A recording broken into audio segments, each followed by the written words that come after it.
think people look the same things. I want to escape now to another place now, but with you 'cause I don't want to be alone. Tell me if you want to follow me now, to follow me. Take me to your arms and never leave me. Don't leave me, boy. Tell me if you want to follow me now, to follow me. Take me to your arms and never leave me. Don't leave me, boy.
And Antonio Albacete.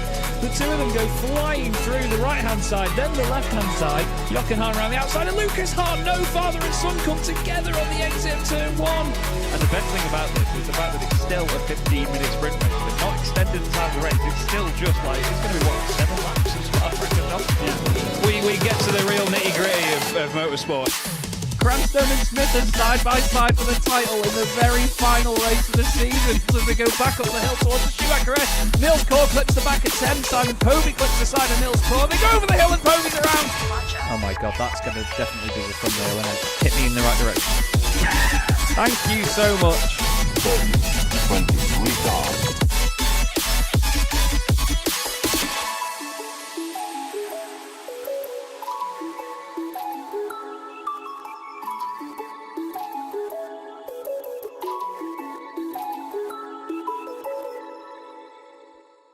Racing isn't easy, but experiencing it is. iRacing puts you in the driver's seat with the industry's leading sim racing game. Drive on laser scan replicas of the greatest racing circuits from around the world. Go head to head against other drivers chosen by skill-based matchmaking to ensure competitive racing at every level. Compete across all your favorite series. In officially licensed cars, engineered to deliver the most accurate driving experience possible.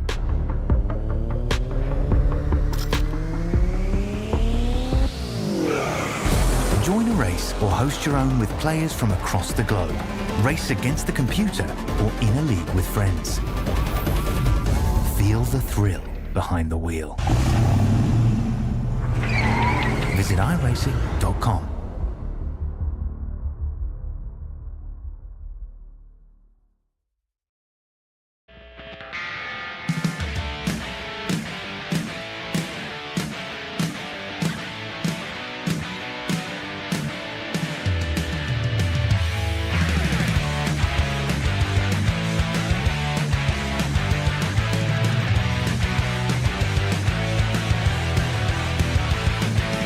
Goes to the right, Silas goes to the left. across gotta the be it, line. surely. It's going to be... Which one's it going to be in my 6? God. Tim's going to get it to the line. He's not going to get it. Oh no, Pete Newton's around. Pretty tight. Jake Blackwell round the outside. He's going to keep it there, and now he's going to be on the inside. Okay. Simon Price sees a gap in the middle, decides that no, that would be mental. Big accident, Simon. he's going. Simon. Cam Dance wins. Still has Craig Frolic wins. Jake Blackwell wins. Cranstone to take the win on his Jesper Eriksson. 2-time champion of the CDM Formula One World Championship is Cam Dance. And what a fantastic race. Amazing. Oh my God, I've missed this.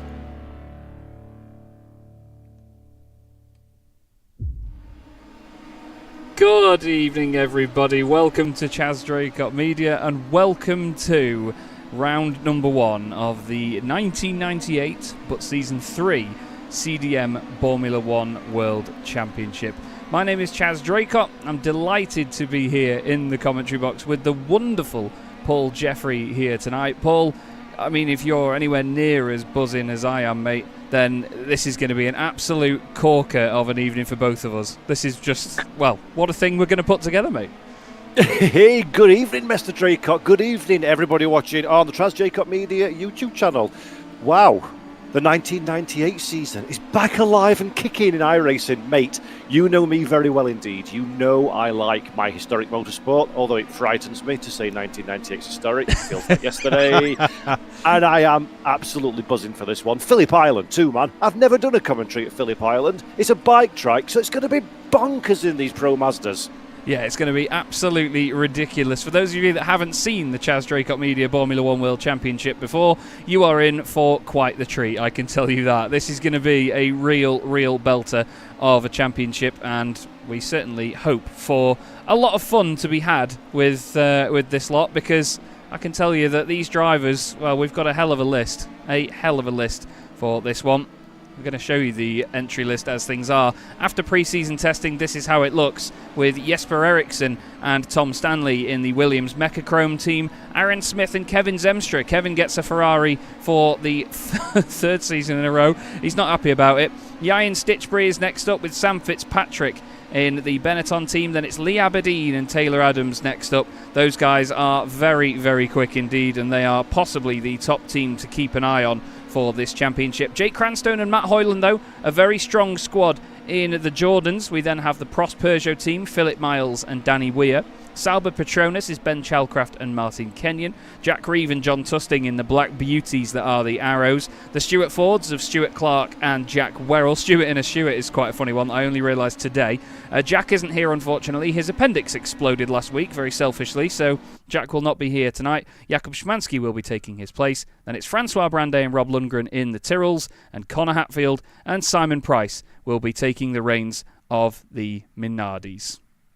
So, we're going to be going back to our one-shot qualifying that we had in previous seasons, and that means that we're going to be starting out with 2 cars at a time. So we're going to have Danny Weir leading us out into this session. He's going to then be followed by, I believe, Connor Hatfield next up in the field, or might it be, no, it's Rob Lundgren that will be going out next.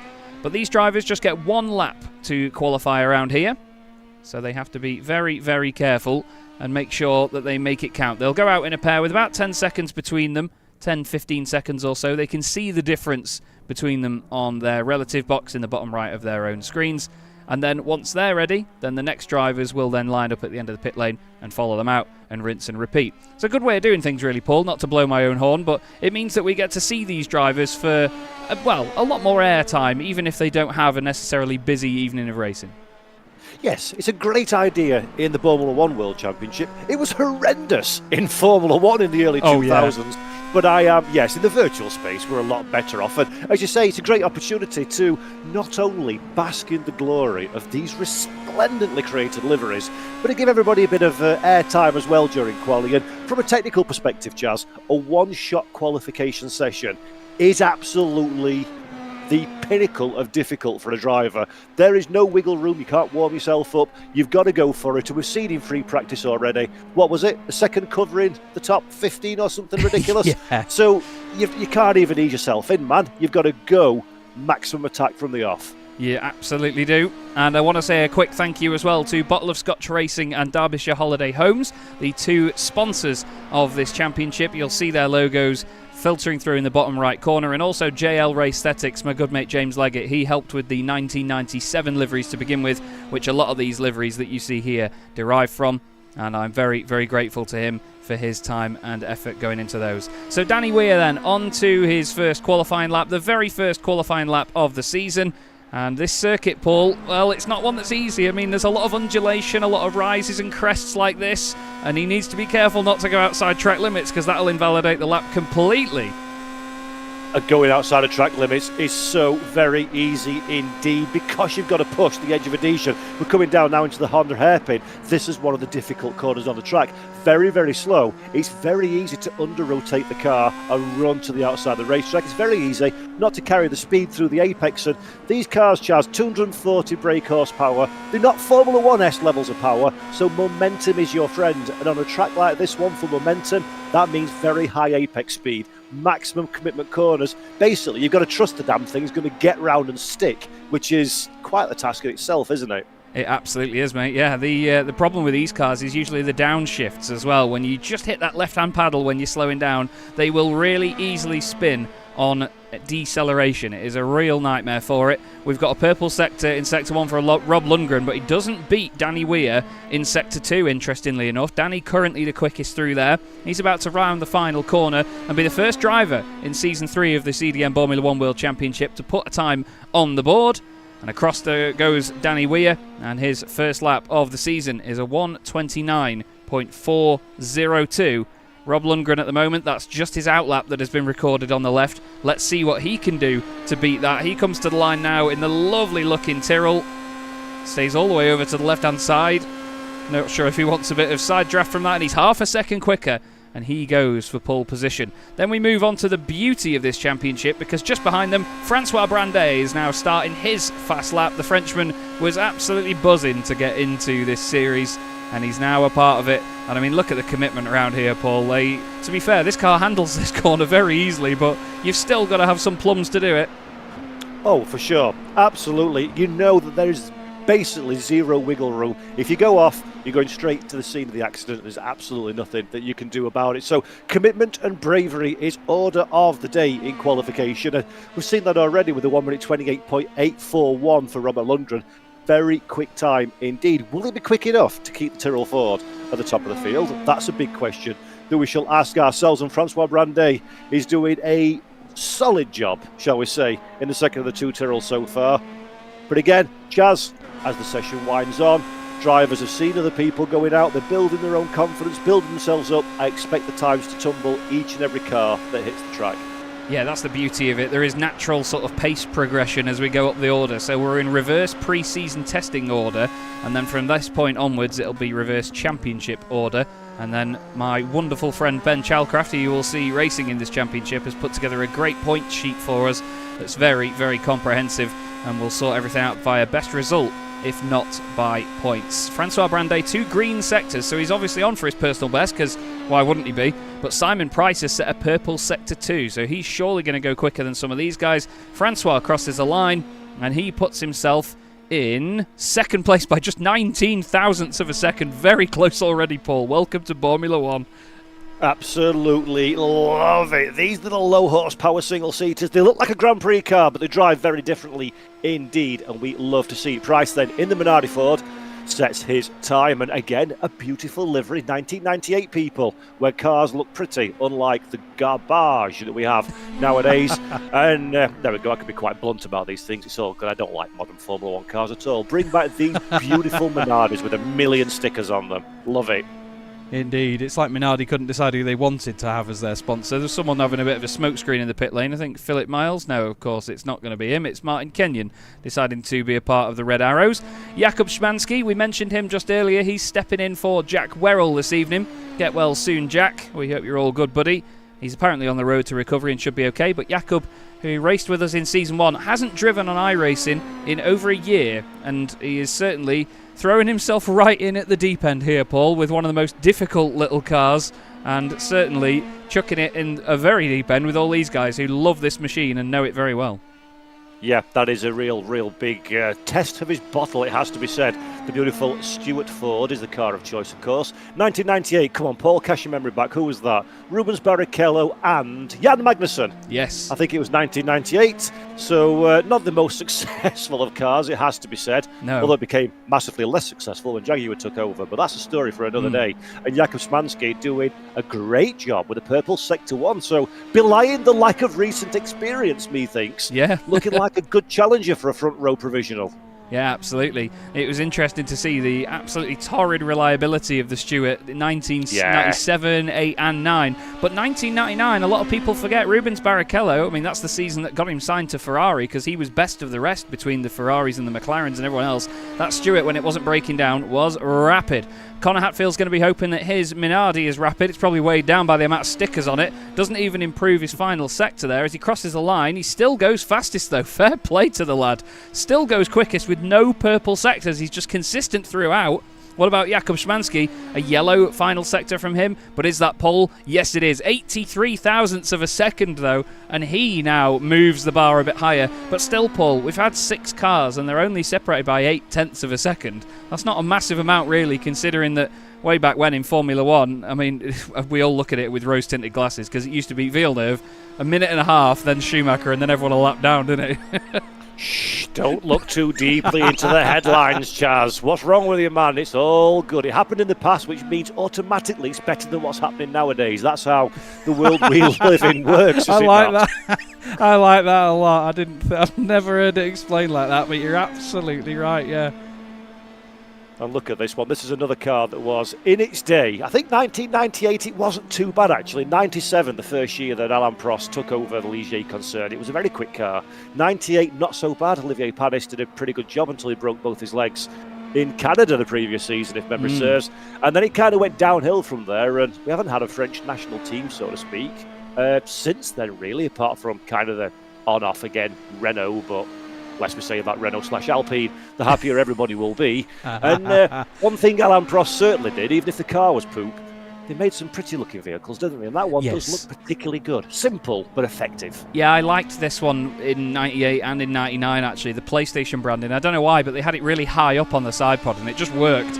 It's sort of like they were saying, look, we've got all this clear space for someone else to sponsor it. I think 99 they had Yahoo written down the side, and I don't know why, but it just looked really good on the car. We cut away from Phillip Miles at a very opportune moment to show Martin Kenyon in the Johnny Herbert livery with the yellow head surround as Phillip Miles goes third fastest. Now keep an eye out, because there are some details in these liveries that I've really had to sort of study the timelines for, but Martin's got this yellow head surround and his teammate Ben has got the turquoise one that John Lacey used, and look at that from Kenyon. Half a second clear there, Paul. He'll be buzzing with that one, won't he? That is absolutely exceptional. Almost 1:28 dead. Very nice time from Martin Kenyon. Half a second, 0.6 of a second, in fact, near enough. Makes no difference to the good. Let's have a look as the Arrows crosses the line. The Arrows that year didn't quite have the sponsorship of previous seasons, having lost Dave Mill, of course, but John Tustin doing a good lap as he starts his flying lap, should I say. I love that car as well. Again, simplicity is the friend of the artist, isn't it? Something that's simple, that's plain, that's effective, that's just gets you down to business. Although, again, Arrows, unfortunately, didn't get down to business at all. And disappeared soon after. Well, it's interesting. I did what I call a livery showcase for these things. So in taking the time to paint all these cars, I've put together like a few facts and things in the Discord server about each of them. And it turns out that when they got John Barnard on board to create the carbon fibre gearbox and work on this Arrows, he was actually moonlighting and doing bits for Prost on the side as well, which I quote. This is from what it said on the Wikipedia article. Let me just find it. It's one of the funniest and biggest understatements I've ever heard. It said that he was, where is it? Oh no, I'm looking at the wrong one. He was moonlighting, designing parts for Prost on the side, which did not endear him to Walkinshaw. Yeah, I can imagine not. What are you doing there, you cheeky sod? Hey! It's not quite one of them, is it? To be fair, I don't think anybody in the history of the world ever endeared themselves to Tom Walkinshaw. Apparently, he was a rather spicy gentleman back in the day. And I suppose if you're used to winning everything in sports cars and then you get the Arrows Formula 1 team, you're probably going to be a little bit grumpy, to say the least, as Tustin crosses the line in 6th position, which is a very good roll of the dice there. to be fair, one of the funniest things, I must give Simon Price a lot of credit. He's a very, very funny gentleman. One of the funniest things in Formula One has been his sort of continuous narrative as Jack Reeve goes fastest by 0.006 of a second. Incredibly close between those two. But Simon Price has always had this narrative of when he was racing for Ken Tyrrell last season about how much of a shoestring Ken was doing things on. And I think he signed up to this championship as when they do the entry forms, I ask them what team they want to be in for the way that other series usually work, but obviously in this one they don't get to choose, they just get told what team they're in. And I think he'd put something down like, for God's sake, Ken, I just want to know where my children are, or something like that. Because after every race last season, it was a case of, I had to bring my own crisps into the garage today, and he'd tell us all these stories. It was great. But because of the way that this emulates old school Formula One, you just get such an idea of the humour that you can apply to it, and that's what this championship's all about. It's just about having a good time and having a laugh, and that's what I told these lot in the drivers' briefing earlier. We're here for fun. We do have to take it seriously to a point, but yeah, without these lot and their cooperation, this would not be going on. Yeah, exactly. And they put on an absolutely fabulous show, as you say, the third season of the CDM Formula One Championship, and it feels like it gets a little bit spicier, a little bit more exciting, a little bit higher level of racing respect and everything that comes with it amongst the drivers each and every season. So coming into this one and coming into a 10-round championship, which I think is absolutely wicked, on slightly left field choice circuits, I think we're in for an absolute treat this season. Well, I certainly hope so, mate. It's great to have you in the box, and we'll have Ed May in the box as well throughout the season. Paul and Ed will be sharing 5 rounds each throughout this championship, but we've gone for a calendar that isn't any real circuit they used in '98. Stuart Clark goes fastest in the Stuart going very, very quickly indeed. Ben Chalcraft is next up. Wait till we go to Long Beach, that'll be fun. Ben Chalcraft around the final corner in the gorgeous Sauber Petronas. My girlfriend pointed out recently, isn't it weird to see a car with Petronas and Red Bull on it? As he crosses the line, and he goes quicker now. Because they're both popular beverages. Yeah, I prefer the thicker Petronas. No, just the fact that, to be advised. Obviously Williams, Mercedes now, Petronas, Red Bull, a team that opposes them greatly. Just interesting to see both brands on the same car, actually. And you're actually technically right as well there. Petronas was involved with Williams for a few years back in the late 90s, I think it was, if memory serves. Now then, everybody, boys and girls, man. Everyone shut up. Everybody's silent. There's a Jordan on screen. Silence, fools, and watch and bask. Yep, this is my favourite car in the whole world. Absolutely nothing to do with the fact that Damon Hill drove it at all, of course. But the buzzing Hornets 98 Jordan. If you forget the whole tower wing debacle that occurred around Monaco, yes, that was nasty. I've got a model of that one. How I've not stamped on it, I do not know. If I had more money, I would. But this was quite the car. I adored this one. It was an absolute pig until the middle of the year, but man alive, was that a livery. Oh, it was. The late 90s was incredible. Even the early 2000s. I remember the 2001 car being particularly spicy of Jordan. It was the spikiest looking F1 car I've ever seen. But the interesting fact about this thing is that it didn't score a single point in the first half of the season. They changed one key member of staff, and then it scored points in every round after that. Funnily, that works, isn't it? But yeah, Matt took the team's first 1-2, of course. Yes, as part of Frankishaw. Matt Hoyland here running the Ralph Schumacher helmet. His teammate Jake Cranstone running the Damon Hill helmet as well, which is great to see. We also have the Sam Fitzpatrick back with us again. Sam's a real character. It's lovely to have him back on the grid in another very pretty car from that year, the Benetton Playlife. One of the stupidest named engines you'll ever hear. But across the line goes Matt Hoyland. Then I get it could be Mecha Chrome. Across the line goes Matt Hoyland. Where does he go on the board? 5th fastest behind Kenyon, just ahead of Jakub Szymanski. Tell you what, Jakub will be happy considering he's not driven this in so long. He's up in 6th at the minute. He'll be buzzing. Yeah, I think that's an outstanding performance from Szymanski at this moment in time. Again, still got quite a few cars to go, not least of which that man, Sam Fitzpatrick. Fastest time of the day, a 1 minute 27.2. Chaz, we're going to break the 27 barrier here, aren't we? We're going to get into the 26s, I think, quite comfortably. Absolutely. So here's his teammate, Ian Stitchbury. Took me about 4 years to learn his name. He's now coming around the first corner here. Look at that, flat out.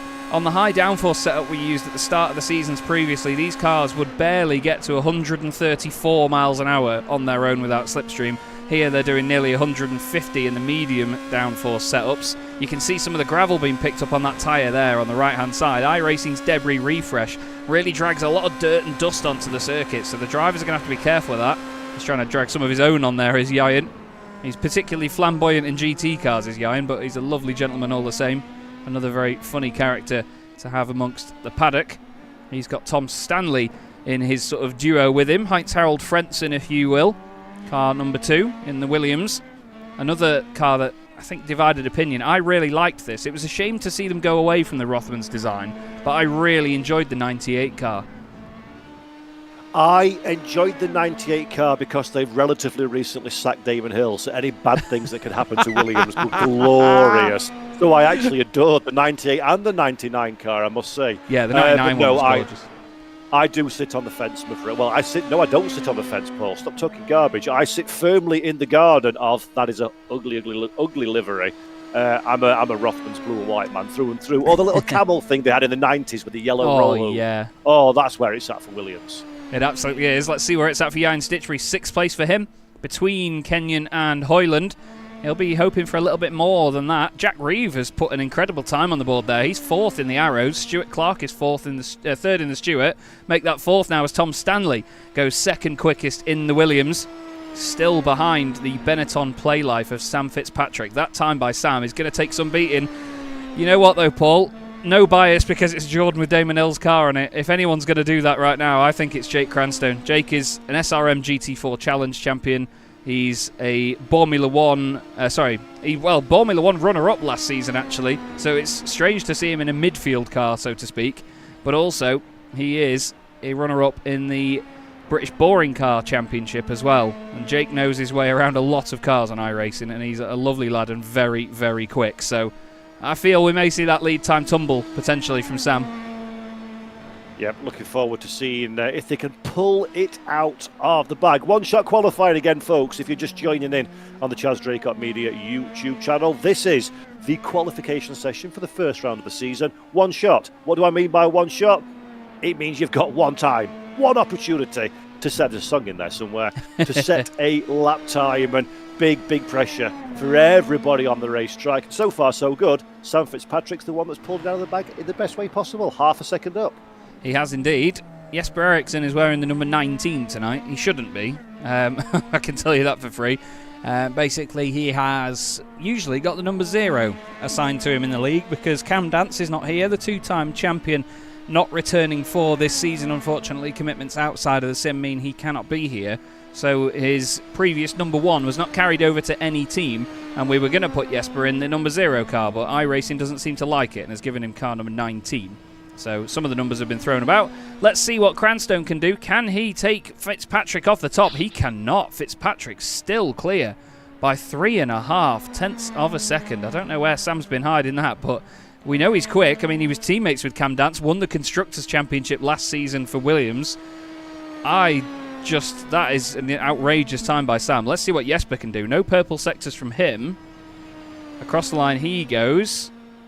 And he goes quicker than Cranstone, but still no quicker than Fitzpatrick. Go on, Sam. Incredible stuff. The Playlife and Mechachrome Power. Powering Fitzpatrick and Ericsson, doing an absolutely sterling job at this moment in time. Let's have a look then in the Ferrari. I think it's the first time we've seen the Ferrari on screen this season. Aaron Smith and Kevin Zemstra behind the wheel, and Zemstra is the car that we're taking a look at, just starting their lap.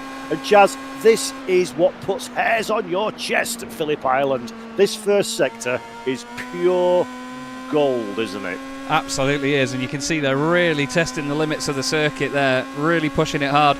The last 4 cars in the session will be the Ferraris and the McLaren Mercedes. Of course, the McLaren's 1st and 3rd in the championship that year, the Ferraris 2nd and 4th in the form of Michael Schumacher and Eddie Irvine. These guys, though, Kevin didn't want the Ferrari, it's no secret. Kevin didn't want it in Season 1, he got it. He didn't want it in Season 2, he got it. I was absolutely wetting myself laughing during pre-season testing when I could see the stars aligning and see Kevin getting the Scarlet bodywork for yet another season. But he's still here to have fun and have a laugh with it. And at the moment, he's pushing on. Taylor Adams, though, in the McLaren, he has set a purple Sector 1. Taylor, again, another one that's absolutely bonkers rapid, especially in the SRM GT4s. I think the top 6 or 8 this season, Paul, anyone could win any of these races, you know. It is so ridiculously close. Oh, I would agree with you. Plus, there's such a variety of the circuits as well. If this track doesn't play to your strengths, there will be another one that does. But Kevin Zemstra then, let's take a look at this. Green in Sector 1, green in Sector 2. He crosses the line, we'll update ourselves, and that's good enough for the provisional second row of the grid. Third place, 0.3 of a second away from the pace. I think he'll be quite satisfied, Will Zemstra, with that one, as Taylor Adams, see what he can do. Fastest overall, Sector 1, personal fastest in Sector 2. And Adams crosses the line in third. 1,000th of a second faster than Zemstra as well. Just 1,000th over a minute and a half is just ridiculous. But still, Sam Fitzpatrick in the Benetton is on pole position at the moment. That's an incredible, incredible effort. There's no difference between the cars, let me just add. They're only given these liveries based on how they did in pre-season testing, but still, it's great to see it. It's great to see Aaron Smith back as well tonight. Aaron's a really good laugh. He's great, great fun. We used to commentate together. Only just caught up with him after pre-season testing just last week. Had a good old chinwag with him until the early hours. But he has got the man that was fastest in all of pre-season testing, Lee Aberdeen. Lee set an absolutely ridiculous lap time at Spa-Francorchamps that everybody I've spoken to since said, I don't know how he did that with no slipstream. Like, it was just ridiculous, because pre-season testing as well was also the drivers on their own. So it just goes to show the commitment and the pace of Lee Aberdeen is just amazing. And that's what makes this sort of session work as well, Paul. It's not manipulated by any slipstream or anything else, because we did have an open qualifying at Phillip Island in Season 1, admittedly. And we had a ridiculously mixed up grid as a result because of people getting the right weather and getting the right slipstream and all that. But now this is just down to you and the car. It's great to see it like this. Yeah, I wholeheartedly agree. As I say, I didn't like the real-life version in 2002, whatever it was, but this really, really works in the CDM Boremula 1 Championship. And let's have a look then. Keep our eyes peeled on the Ferrari. It looks relatively clean at this stage. Chaz keeping it nice and neat, keeping it between the lines, and that's all you can do, isn't it? Economy of movement is your friend on this track. Well, it's also great to see that everybody is going to get a clean lap on the board in this session as well. Nobody with an invalidated time. What can Aaron Smith do? He's still second. He's not fastest. Will Sam Fitzpatrick get the first pole position of the season in the Benetton, or will Lee Aberdeen displace him? It doesn't look like Lee's going to do it. He crosses the line, and it's Fitzpatrick on pole position. Sam does it for Benetton. McLaren will join him on the front row. Then it's going to be Ferrari and Williams, McLaren and Ferrari, Jordan and Williams. I don't think there's a single row on the grid where we've got the same cars. We have to go down to 19th and 20th for the Tyrrells to get two of the same cars on the same row of the grid. But Sam Fitzpatrick takes the first pole position of the season in the CDM Boremula 1 World Championship. That's a turn up for the books in itself, Paul. But like I say again, anyone in that top 8 could be the driver on the night. It's just so close for this season.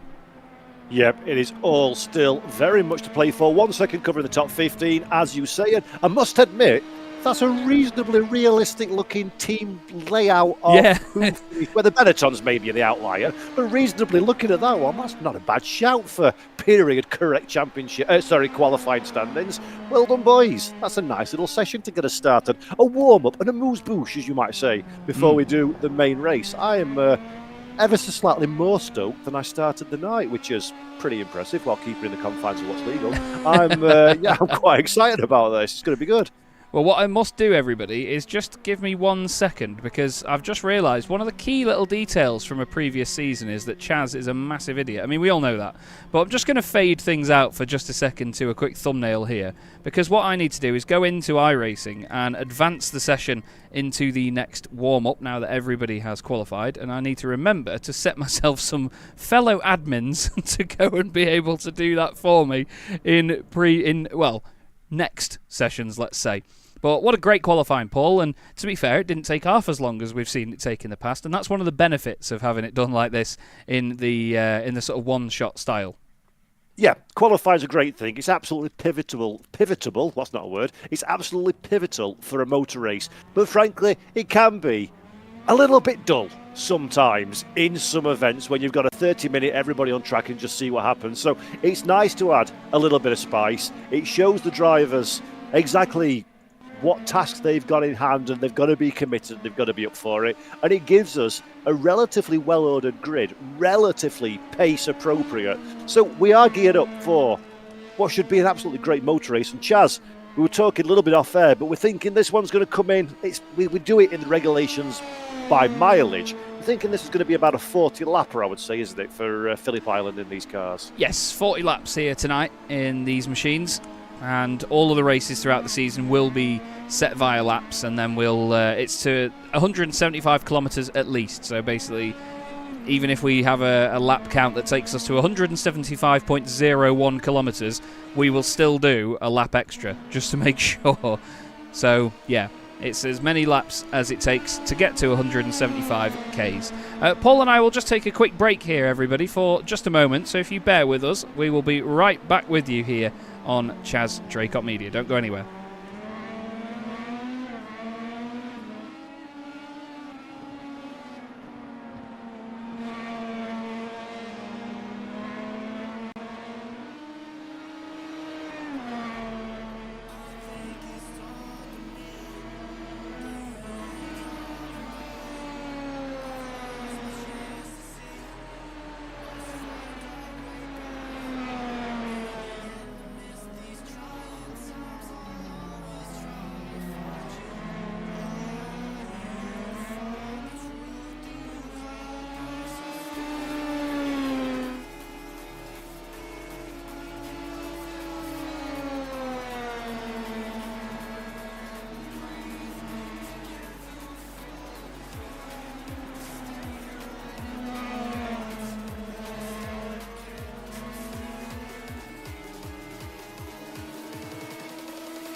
Hello again, everybody. Chaz Draycott and Paul Jeffrey here for round 1 of the CDM Boremula 1 World Championship. We're watching the practice session, the warm-up session go on at the moment. This fantastic battle between Aaron Smith, Stuart Clark, and the number 2 Williams of Tom Stanley. These guys are having an absolute riot round here, Paul. But this is the thing, these boys are out here for a bit of fun. In the warm-up, you may as well get used to what the slipstream can give you from corner to corner, mightn't you? Because you've got to get used to it in the race. You can't just run the lines you were running in qualifying on your own. Yeah, precisely. Every opportunity you're on a racetrack is a learning opportunity, and these guys are doing exactly the right thing, working out where the grip is. On the outside line, is it going to be okay? Are you going to run out of racetrack? These are all the kind of things that, yes, to a point, you can practice them on your own or in qualifying. Oh, there we go. And that's why you practice, Sunshine, because sometimes it goes wrong, and it's better to do it in warm-up. Yep, Stuart just overdoing it slightly there on the throttle on the exit. That's the thing, these cars don't have all the throttle in the world or all the power in the world, but they do give you a bit of a warning every so often. Oh, there's a car spinning in the background there as well. I think that is Ian Stitchbury that was going around. We'll get used to some of the helmets and things as the as the championship goes on, but I, for one, I Paul, do enjoy that you said that, Chaz, as you went to a shot of loads of cars with no helmets on them. Yeah. Whereas they're in carriage, that's always good. Yeah, look, there you are. Timing. Beautiful, look at that. Wow. Still, I'm super, super excited to get this underway, as are all the drivers and everyone. They've been so cooperative with all of this. So too are our sponsors as well. Bottle of Scotch Racing, you see their logo just there. Derbyshire Holiday Homes, also another championship sponsor. Perfect timing for the logos to change over like that. And a big shout out again to my good mate James Leggett for his help with the original designs for all of these liveries and so on that we had back in the 97 season, which we ran, God, it was 2021 now we ran that. It's every 2 years we tend to do this. We had season 1 in 2021, I'm pretty sure, and it was 2023, and now 2025 brings us to season 3. And this, Mika Salo, John Tusting arrows as he makes his way around the final corner. Someone told me the other day that Mika Salo was like a sort of a Poundland Mika Hakkinen, because he looks like him and his helmet design's similar with the white and blue. It's very good. That's outstanding. I really, really like that. I'm going to steal that and use it myself somewhere. I don't quite know where, but I am going to insert that somewhere. When I'm talking about someone that's not either Mika Hakkinen or Mika Salo, I'll somehow, some crook, insert that into my commentary for sure. And it's actually a very good point as well. He was a good driver, didn't he? Never quite got the form. I still gutted for him, Chaz, from 97 when he stood in for Schumacher, and he should have won the Hockenheimring race. 99. But I had to let go for it. 99, sorry, yes, I had to let go for Irvine. I am still gutted for the man for that one. He deserved that win. Yeah, he was good, Salo. He was one of those consistent drivers you could plonk in any car and he'd get the most out of it. But he was not sort of world champion material. It was a weird middle ground that we found a lot of drivers in, I think, around that sort of time. But yeah, Mika was good. He had a massive accident at the Canadian Grand Prix, though, if I remember rightly. I think I remember it from the season reviews. But the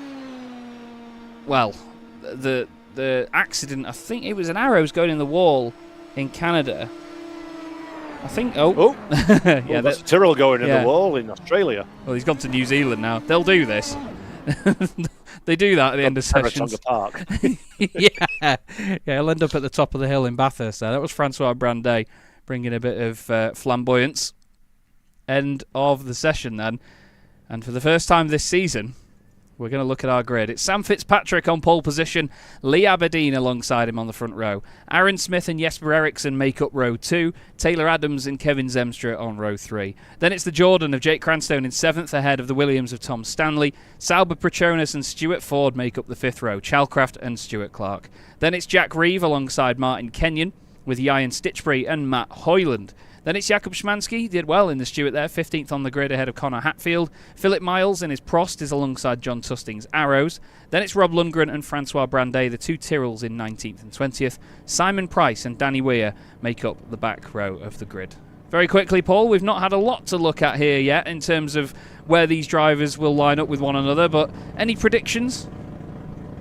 Carnage, chaos, drama and excitement. What more could you ask? Absolutely. Right then, Let's do it, shall we, everybody? It is round number 1 of Season 3 of the CDM Boremula 1 World Championship, and it is underway now with a great start for Sam Fitzpatrick. A lovely launch off the line, very, very tidy indeed. Taylor Adams has had a poor getaway and lost 2 places off the grid straight off the bat. He's lost 1 to a Jordan. Jack Reeve is in the middle there with the 2 Saubers around him. But as we head down towards the second corner for the first time, it is Lee Aberdeen down the inside. There's a Sauber off miles away in the background. Cranstone's gained 2 places in the Jordan though, Paul. He's having a right belter as he's side by side with Aaron Smith. This has been a wonderful start at the front of the field. Martin Kenyon was the Sauber that we saw exiting stage right as Jake Cranstone riding on board now with the Jordan Mugen Honda machine. The outside line into the hairpin. That's making you very vulnerable indeed to a little snatch break, but everybody just about makes it through. And look at that battle pack. Absolutely beautiful stuff as Kevin Senstra's trying to bang in the number 4 Ferrari. He has got Taylor Adams right with him in the McLaren there, side by side as they now head up the hill on the very first lap of this race. Looking back at the West McLaren with that gorgeous arrows in the background. Jack Reeve has gained 3 places. Danny Weir in the Prost has gained 6 from the back of the grid. Danny Weir having an absolute belter at this moment, but these guys need to be careful in this mid-pack here. This is mighty, mighty sketchy. These are the 2 Stuart Fords. This is Jakub Szymanski behind Stuart Clark. But look at that train of cars ahead of you, Paul. This is just like being back in 1998.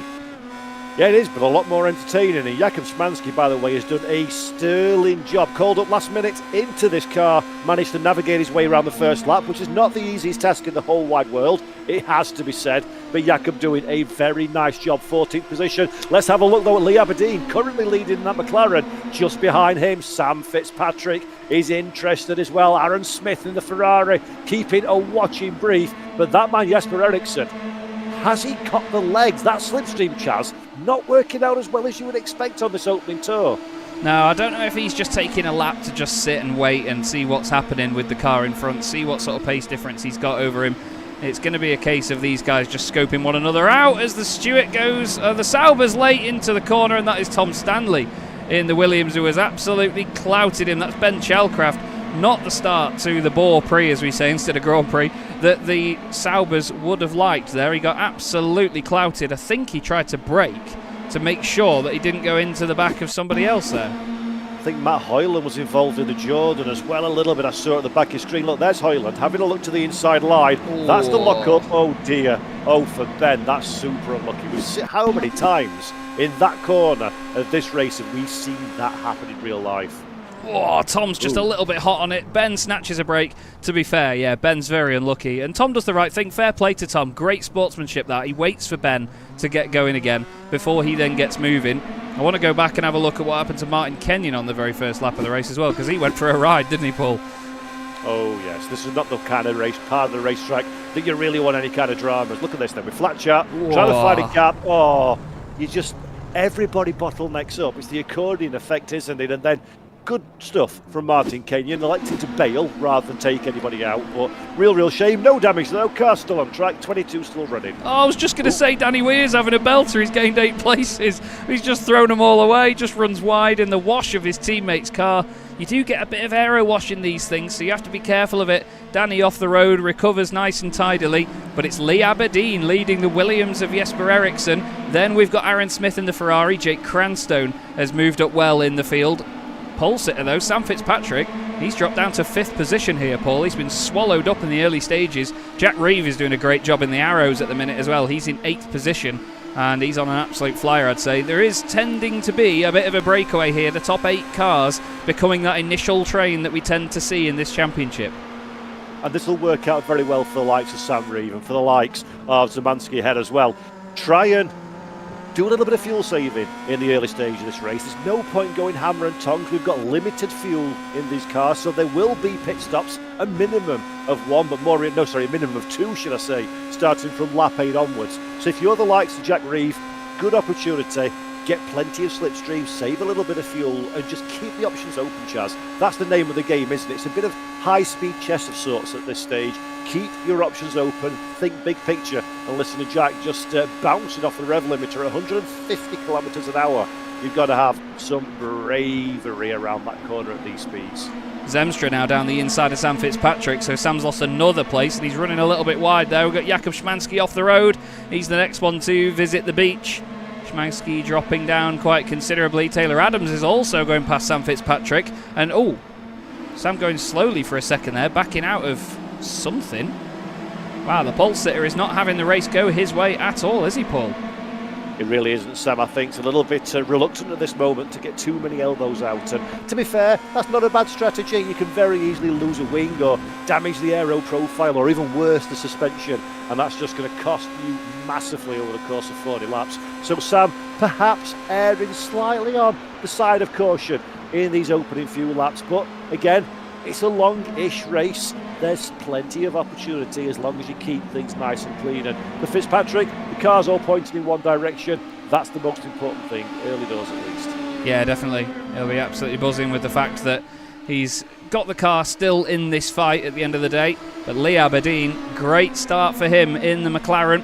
He leads Jesper Eriksson, Jake Cranstone, Aaron Smith and Kevin Zemstra. The important part of the field here is actually Phillip Miles. He is in 12th place right now, the final point scoring place. We're not savage enough to do the real world point scoring from way back then, because no one had scored any points. But these guys are 2.8 seconds behind Yayan Stitchbury, so there's no slipstream for these boys from the field ahead. So this is the next sort of spearhead of that group, as there's nearly 3 wide back here. Chalcraft trying to get past Francois Brandet. Now let's not forget, Tom Stanley and Ben Chalcraft had that incident earlier, so they're catching up with some of these boys who were having a bit of a drama. Francois off the road and then back on, but they're trying to pick their way back through. So there's a change at the front. Cranstone in the Jordan. Damon Hill leads. Oh no, Jack Reeve. Oh, poor old Jack. There we go. In the McLaren, off the track. Does a good job, though, to rejoin. Stay out of everybody's way. Well played, Jack Reeve. He's dropped down to 15th position. But can you believe Cranstone is now under pressure again? That's the McLaren to the outside line. Jake in the Jordan, though, has the inside line. He's got the upper hand, but the door is well and truly open. It would be rude of Lee Aberdeen not to go up the inside into that invitation. But Cranstone, if he can stop the car, which he just about manages to do, gets that one done. It took a long time, Chaz, but that was a very big signal of intent from Jake Cranstone. Yes, 7th on the grid, into the race lead already in this opening stint. He's having an absolute belter. He swapped places with our pole sitter Sam Fitzpatrick. Car taken to the grass there was Jesper Eriksson on the left-hand side. These guys mean business in this race, but look at the speed of these things. Topping out at 150 miles an hour here when they're all in the slipstream with one another. It completely cancels out and it's a big stalemate. They're lifting. Look at the round turn one. All absolutely glued together. It's like NASCAR stuff, this. The Ferraris now side by side. Zemstra and Smith. Zemstra down the inside. He says, look, I didn't want this car anyway. I don't want to look at the back of another one, for crying out loud. He's got Taylor Adams now giving his teammate a bit of a problem as Phillip Miles is off the road. The second Prost of the race to go out there. But look at this Ferrari and McLaren side by side once again. Yeah, we've seen this story before, back in the 1998 season, haven't we? Slightly less low profile. Oh my goodness me, that was as close as you want it to be. Zemstra did a good job not to get collected by the field. Charles, let's take a look at this one. Zemstra just, there it is on the downshift, look, he comes off the brakes and the back end wants to go around. He doesn't get too hard onto the throttle and then just gets back up to speed enough to slot in ahead, I was going to say ahead of Matt Hoyland actually. I don't think he's quite with him at that point. No, he's just ahead now. And then they've got Stuart Clark behind. Stuart having a good race so far. Only gained 1 place from where he started, but still to be in the top 10, I know he'll be happy. Yayan Stitchbury keeping all these lot in check as well. But would you look at that, Paul? The whole top 10 separated by 3 seconds at the moment. This is Formula One, and this is what it's going to be like until the first pit stops, barring any incident. Yeah, this is absolutely incredible stuff. We thought we were lined up for something a little bit special, and our drivers, 6 laps in, 7 laps in now, are absolutely delivering that one. Yayan Stitchbury under a lot of pressure from Connor Hatfield. This is Jake Reeve on a recovery drive as well. The 2 arrows on arrows action. Tusting, though, is the one that misses out. Reeve almost coming in to the back of Connor Hatfield's Minardi Ford as well. Connor under a lot of pressure. He's going to keep the car to the inside of the track. There goes Reeve to the outside line. Who's the bravest on the middle pedal? It does look like Jack Reeve has the overlap. What a yes, move. He does. Ooh, is he going to make it stick though? Oh, Jack, that was great. Jack had a spin earlier on actually. We didn't have a look at what caused that. We're just going to stick with this for a second. Make sure he gets this move done on Connor Hatfield. Connor doing very well in that Minardi. Just running for a point scoring position. These are the last 2 point scoring spots as well. Look at the guys all piling in behind. They all want that championship point. Ben Chalcraft is in there trying to get one over on the Tyrrell of Rob Lundgren. We'll have a quick divert back to this though, Paul. Yeah, let's take another look at what happened here. So, everybody's nice and as you were, there we go. The loud pedal, unfortunately, is not always a friendly mistress. And this time, Jack Reeve facing the wrong direction, but he's done a great job. Those tyres will be a little bit cooked. He's not too far away from when you can make your first pit stop, but he's doing a great job up there in 11th position. Has been right on board with the Sam Petronas of Ben Childcraft in 15th. Shauna Lacey at the moment in 15th position, car number 14. One of the funniest discussions that I had with Ben, who makes the points spreadsheet for this championship, is the fact that the teams were, so confident in their machines. We've made this incredibly precise racing machine, one of the fastest things in the world. They were still superstitious enough not to put the number 13 on any of them, and they avoided that, and were then 14 and 15, 16 and 17 and so on, all the way down the order after car number 13 in the constructors, which is just remarkable. As the change of position happens again in front, Hoyland is off the road in the Jordan. We might find him somewhere in just a minute when we come out of this. Oh, that was close stuff. Connor Hatfield sort of forced wide on the exit, has to get back on it. Phillip Miles goes miles off the circuit again, and all this is kicking off at the front now, Paul. Flipping heck, look at this lot. This is absolutely beautiful stuff. Look at the Ferrari making their way through the McLaren again on the outside. Lee Aberdeen, he is enthusiastic personified at this moment in time. Desperately wants that race lead. Jake Cranstone, though, trying every trick in the book to fight back. Just behind Jesper Eriksson. Interested, not quite enough on this occasion. He backs out of it, doesn't want to get into the fight, as Kevin Zemstra in 6th position has got the most remarkable view of this battle. And frankly, he'll be delighted, Chaz, to stay where he is, let these boys squabble amongst themselves, and just watch the race come to him if things stay as they are at this moment in time. It's great to see the two Benettons together as well, Sam Fitzpatrick and Jijn Stitchbury, but I can imagine that neither of them were wanting to see each other with how the grid lined up, with Sam on pole and Jijn back in 13th place. 13th place. They wouldn't have wanted to go anywhere near each other. It's a change again at the front as Aberdeen now down the inside of Cranstone. That Jordan is not giving up though. Lee Aberdeen doesn't want to be seen behind anybody. Retakes that lead. It's 2 by 2 through here. The Ferrari now of Aaron Smith is under pressure from the Stewart of Stewart, funnily enough. Stuart Clark in that white machine, very close to rubbing wheels as they go around the left-hander. Be careful, boys. You were told about it in the driver's briefing. I can give these lot a good telling off whenever I want. That's the fun of all this. We've got the Benettons, and Matt. I feel sorry for Matt Hoyland here, Paul, because he's got to compensate for 9 other lunatics getting on the brakes early in front of him to not hit the back of the car in front of them. And Matt Hoyland, of course, is using the Ralph Schumacher helmet. So if there's a role-playing aspect to this championship, he'll finish this race and tell us how it's all everybody else's fault apart from his, that is miles away from his teammate. I'm sorry, I'm still bitter about 98 and 99. Francois Brandet has just lost a couple of positions here to Martin Kenyon and the like. I think he's just going to have a spin mid-corner. It looks like he's gone in a bit hot. Yep, it's around, I'm telling you. Oh, he does a good job, though. He slams on, actually. Has a bit of a four-wheeled slide, presses all the buttons at once, takes a screenshot and continues on his way. We've all done that one. That's why that's amusing. We have all done that one. Once upon a time, I mapped neutral to a button on my steering wheel. Let me tell you, that was a stupid decision. It's caught me out many a time. Don't take my advice, boys and girls. I've learnt my lesson. Don't do the same thing. It might seem cool and realistic. It ain't. When you've got stupid octopus arms and you're having a crash. I did it in Euro Truck Simulator and it wasn't good there either. Minardi on Minardi action, something that often resulted in a lot of accidents when Esteban Tuero was involved in 1998. But they remain side by side. Simon Price just losing out there to Connor Hatfield. Connor, after his moment earlier, regaining places through the pack. There's more changes as Stuart Clark in the Stewart overtakes the Ferrari of Kevin Zemstra. Now, oh, hello. Phillip Miles is off, and so too is Francois Brandet. They're both recovering. I was going to say, Paul, one of the things that happens in these packs, though, when these guys are all fighting, while also semi-working together in the slipstream, it's easy to get frustrated in these moments, isn't it? It really is. And a track like Phillip Island as well, it's one of those ones where the corner, you can be in it, but still very surprised when you come to the end of it because of the radius of the turns and the way that the grass is just invitingly sat next to you to spit you off the racetrack. And when you're in a pack, you don't have full line of sight, you're relying on your muscle memory, and it can very easily surprise you on the loud pedal that you're coming up to a little bit of slippery turf, and away you go. So very difficult pack racing. Tom Stanley's not got pack racing. Tom Stanley, sadly, in the Williams Mechachrome number 2, is circulating the back of the field, having had his own dramas, and not the last time that we'll see a Williams Mechachrome in 1998 running towards the back end of the grid. But Tom, gamely pushing on. Yeah, the interesting thing here is that he's pitted. Now, it wasn't just a pit I stop to have a fast repair. It's the fact that, because they get one fast repair in these races, at the end of the day, I'm friendly enough to these lot to know that the cars are fragile. You might need to repair them. He did have damage earlier on, did Tom Stanley, after his incident when he hit the back of Ben Chalcraft. I think he's pitted to have that repaired, but also make sure that he's not stuck in a battle pack and potentially... Oh, Zemstra! No, Zemstra gets clipped by the Stewart. I think he just lost it in front of him. Wheel-to-wheel contact and Zemstra's around. But I was going to say, because he's not in a battle pack, even though you'd be getting a lot of slipstream from other cars, you might actually be losing time with how much you have to lift and brake early.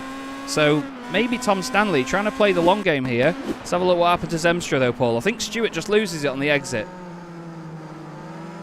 Oh, looks good though. Here we go. There we go. That telltale wiggle from Stewart. And when the car's so loaded up like that one, Chaz, there's nothing you can do about it. Zemstra couldn't have applied any more lock, couldn't have done anything. Smallest of contacts, the biggest of consequences. But going back to what you were saying about Tom Stanley, I have no idea that he got to a lap 11. Where the hell's that gone?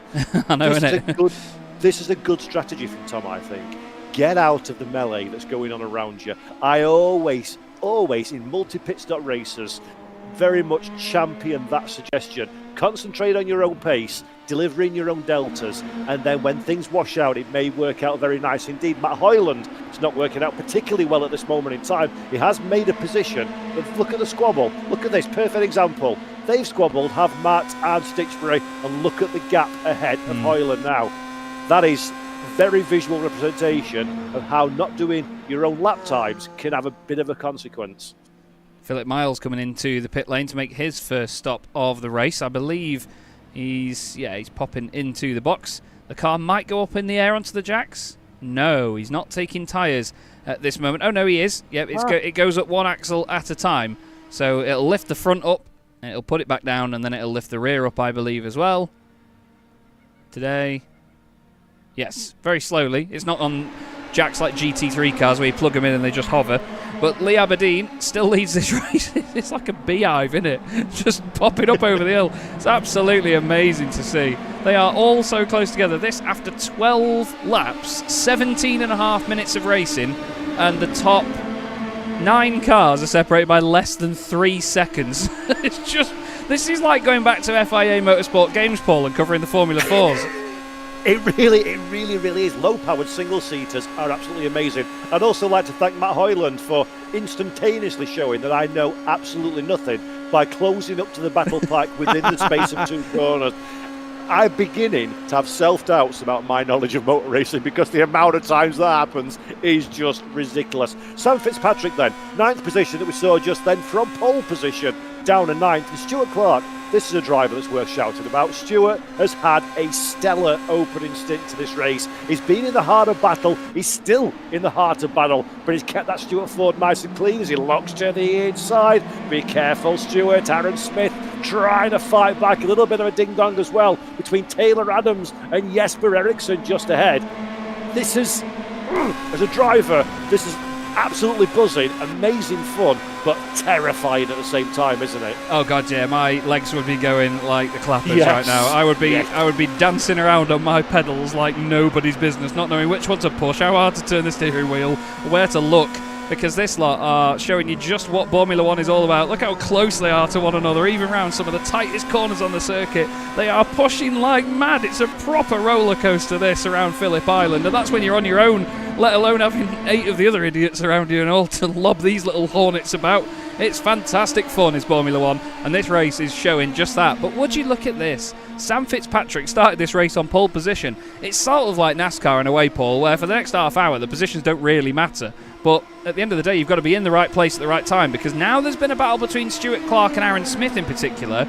That top 4 was looking a little bit further away for my liking there. What do you reckon? Oh, never mind. Hey, it's happened to you as well. It's so nice to hear that one, that it's not just me. Thank you, Chaz. I appreciate it, mate. Thank you. This bus looks fantastic from underneath. Oh, good Lord. Welcome to Formula 1, everyone. Ben Chalcraft, then. running 13th at the moment. That ahead of him there is Rob Lundgren in the Tyrrell. Rob has gained 7 places from where he started in this race. Only he and Matt Hoyland have managed that so far. But Rob, importantly, is in the final point-scoring position at present. Now, we don't have a very savage point system like I like to have in a lot of my leagues. I don't give points out for nothing, though. You've got to finish in the top 12 in one of these races, so you've got to have a pretty good night of it. But at the same time, you only get 15 points for a win, then it's 12 for second, 10 for third, and then it's 1 point every position down after that. So the championship is going to remain close. And because you don't get a whole handful of points, Paul, for your sort of hour and 20 minutes of racing, 15 at best, you really have to think about every single place here, don't you, in something like this? Oh, yeah, you've got to be entirely strategic. Oh, no, boys! Oh, that's not strategic. Oh, dearie me. A Tyrrell, a Stewart, and a Prost go to the beach. There's a joke in there, make your own punchline up. Francois Brandet, though, will not be happy about that at all, because that's more drama, Chaz. This car has got the magnets on at the moment, it seems, doesn't it, for Brandet? Yeah, I think Francois just didn't quite know the overlap was still there with Jakob, and he just comes across the nose. Danny Weir, I mean, it happened before he even knew it was happening, I think, to be honest with you. But fortunately, they've all managed to carry on. I don't know if Jakob... Oh, the left rear on Jakob's car is rather foobard. Oh, that looks cool. That looks cool. I do love the iRacing damage model. Yeah, I mean, maybe that's a little bit funky as it's moving around, but the intention's there, isn't it? It looks... real It's like, for the win. It's like Gilles Villeneuve in 1976, this, where he just had that left rear wheel hanging off, and he just carried on. He just did it anyway. It's going to look great coming down here. Listen to it. It's miserable sounding, but it's very funny at the same time. Now we've got a McLaren 1-2 here as Taylor Adams has made his way up into second position. Then it's Jake Cranstone, Jesper Eriksson and Aaron Smith. There's Matt Hoyland. I mean, Ralph goes really late on the brakes, now ends up between the Benettons. He won't want to be there. Sam Fitzpatrick won't want to get held up by him either, to be honest with you. Kevin Zemstra lost out to all this lot earlier, and he has had no slipstream, but he's still only 5 seconds back from them, Paul. Put it into context here. 127.5 last time round for Kevin Zemstra. That is about a quarter of a second faster than everybody else in that field ahead of him. And that is exactly why it's nice to get out of the traffic and do your own lapping. Working out well for Zemstra as Ben Chalcroft now has the inside line into this first corner. Doohan corner, of course, named after the legend that is Mick Doohan. That is the Tyrrell, the Stewart, coming out of pit lane. That's going to cause a bit of blockage. And for Ben Chalcroft, couldn't have choreographed that better. Wonderful stuff. Position gained. Lundgren down 1. Yeah, that's a point-scoring position as well for Ben Chalcroft, up into 12th place. So he'll be pleased to have at least recovered up to there from where he was earlier. We've got everybody still running in the race, which is lovely to see. A little bit of drama here and there, but to be honest, Paul, barely anywhere near the amount of incident that we've seen before, which, touch wood when I say it, is fantastic, fantastic news. Just that little knock between Francois and the like. But it's McLaren's 1 and 2. God, this really is 1998, isn't it? It really is. Mika Hakkinen and David Coulthard. So soon, David Coulthard will start losing lots and lots and lots of time and crash into the pit wall. No, that was earlier. That was 1995. The man with the robot chin, David Coulthard. Love to hate that man. Really do. Should have been Damon's seat, that one. Should have been Damon's in 98. Not sour at all. I mean bitter. Yeah. One of them. Jens Ditchbury and his teammate Sam Fitzpatrick trying to appease Flavio Briatore and not make him very upset and angry. I know, innit? Side by side, this isn't going to help him. Down in towards turn 1. 2 of the most flamboyant drivers on the grid, though, it has to be said, so they're going to certainly fit the bill. Sam was great for Williams last season. Now moving to Benetton. Williams seems to have a thing with, you know, a driver doing well in the championship and kicking him out, don't they? It's just not quite worked out for Sam. This battle's quite a good one, though. Martin Kenyon, Connor Hatfield and John Tusting. And hats off to John. I want to say this again to John Tusting. Not just to John, but to everybody watching about John Tusting. John is only, I think, now 5 weeks out of major shoulder surgery. And he was barely able to do 20 minutes of racing in the past. But John is still now cracking on. He's gained places from where he started. And he made sure that he recovered quicker, and he said that his surgeon was a genius. That was his conclusion. But he wanted to make sure he recovered quicker so he could race in Formula 1. And hats off to John for his commitment, because he loves this series. And he's not far out of the points here, Paul. I absolutely love that story. Well done, John. Let's keep our eye on how he progresses, as there's a bit of a fight at the front of the field. It looks like Lee Aberdeen, having gone down to second position, Taylor Adams off camera retook the race lead. He's now under a bit of pressure from Jake Cranstone. Stitch through that we're looking at in the Benetton Play Life at this moment in time, keeping a watching brief. And Taylor Adams, in fact, is in pit lane, I think. He is, yeah. Taylor Adams into the pit lane. Lovely camera there, iRacing. Well, I say that, I'd set the camera up, so shut up, Chaz. Taylor Adams, though, the first to blink. He might be trying to pull a fast one here because he's going to get away from everybody else, like we've seen, and he is taking tyres. That is interesting to see. Now, Jake Cranstone, in the meantime, has taken the lead of the race. And what's that up road? Oh, it's Francois Brandet. Now, he's going to see this lot coming down here. And I don't know the French phrase for cack your pants, but he's going to do that. And right now, he's going to be looking at those mirrors, thinking, sacre bleu, please no. Yep, I would not want to be this car at all. Look at that one. The problem that Francois Brandet has as well, he's obviously got to concede the position, let the leaders through, but he's going to hemorrhage time so heavily because so tight a battle pack is closing on to that little Tyrrell Ford. We'll keep our eye on that one as Sam Fitzpatrick's decided now's a good time to have myself a bit of a ding-dong. And remember, folks, massively important, while these drivers are squabbling, the likes of Taylor Adams from the race lead has clean air.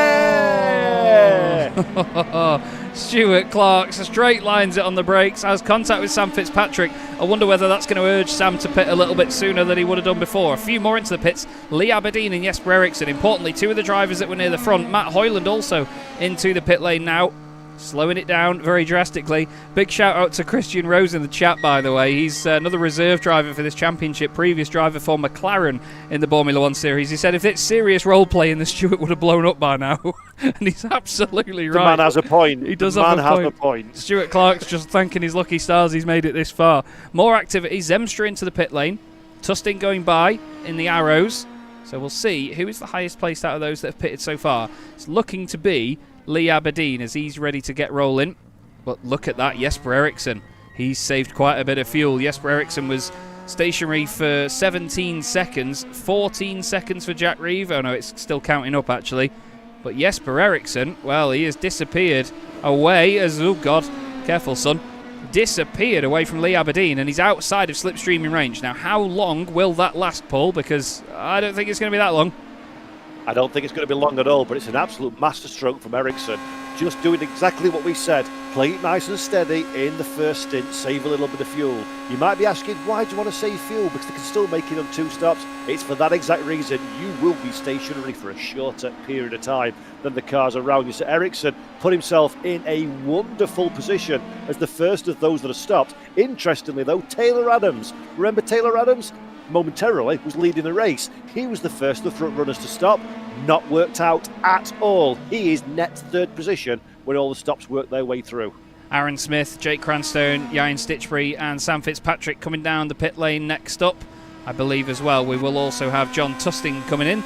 That says to me that he's on his way in. They need to slow down quite early here, actually. The commitment line is very early on. It's those cones just there. You need to be at the pit lane speed there. They do have pit lane speed limiters, these cars, so they can get away with just mashing it and then slamming on the brakes when they get in. But looking at the pit stops, everybody else has pitted now, so it's going to be very intriguing to see where some of these boys come out. Here's Jesper Eriksson now. We'll go on board with him. Smith, Cranstone, Stitchbury and Fitzpatrick all on the pit lane exit. But look at that, he's blitzed past them already. Absolutely blitzed past them. Some of them have moved out into the racing line there from the shorter pit lane. Lee Aberdeen's gone up into second, but Taylor Adams finds himself in fifth. It's a bit of a reset button here, Paul, as now he sends it up the inside on the Jordan. Lovely move. And that's what warm tyres look like, everybody. Beautiful stuff from Taylor Adams. He knows he's got precisely this opportunity to have, and I say this advisedly, a semi-straightforward overtaking opportunity. Nothing is straightforward in Formula 1 whatsoever. But Taylor Adams is doing God's own work at this moment in time in that warm, tired McLaren Mercedes. Fourth position, but soon to be third, I feel. Sam Fitzpatrick having a good old ding-dong with Matt Hoyland as well. Still having a go at the Jordan. Another observation I've made recently is the fact that we had sort of 4 teams that were all different colours at the front of the grid. It was so easy to tell them apart, and you still get a bit of that now, but At the end of the day, they were a lot more flamboyant back then. Rob Lundgren has just been off the circuit, though. Paul, bit of a drama down at the hairpin. It's not short of that, this race, is it? It really isn't. Let's have a look what happened here. Then the door is well and truly open from Lundgren. He has the outside line. Oh, and he scared off of the racing line, runs. And that's what I was saying, Chaz, when I mentioned however long ago it was, because this is going by like absolute lightning. Corner, kind of like comes, boom, grass. And before you know it, you're straight to the scene of the accident. And that's exactly what happened for Lundgren. Yeah, it is indeed. He just carried that little bit too much speed on the marbles, and that was that. Now, Aaron Smith has got a McLaren right next to him here. He's been boxed in by the McLaren, sort of, it's like a presidential escort down the start-finish straight there. Now he's taking them on. This is very much Schumacher versus Hakkinen and Coulthard here, while in the background, Damon Hill just watches, laughing his head off. And these guys are now having a hell of a quartet together. But Jesper Eriksson, all this time, if these guys continue to fight, Jesper Eriksson will disappear down the road. I think Taylor Adams wants to get to the front of this to try and push further forward. He's late on the brakes. Goodness me, he had to wrestle that one in there, didn't he?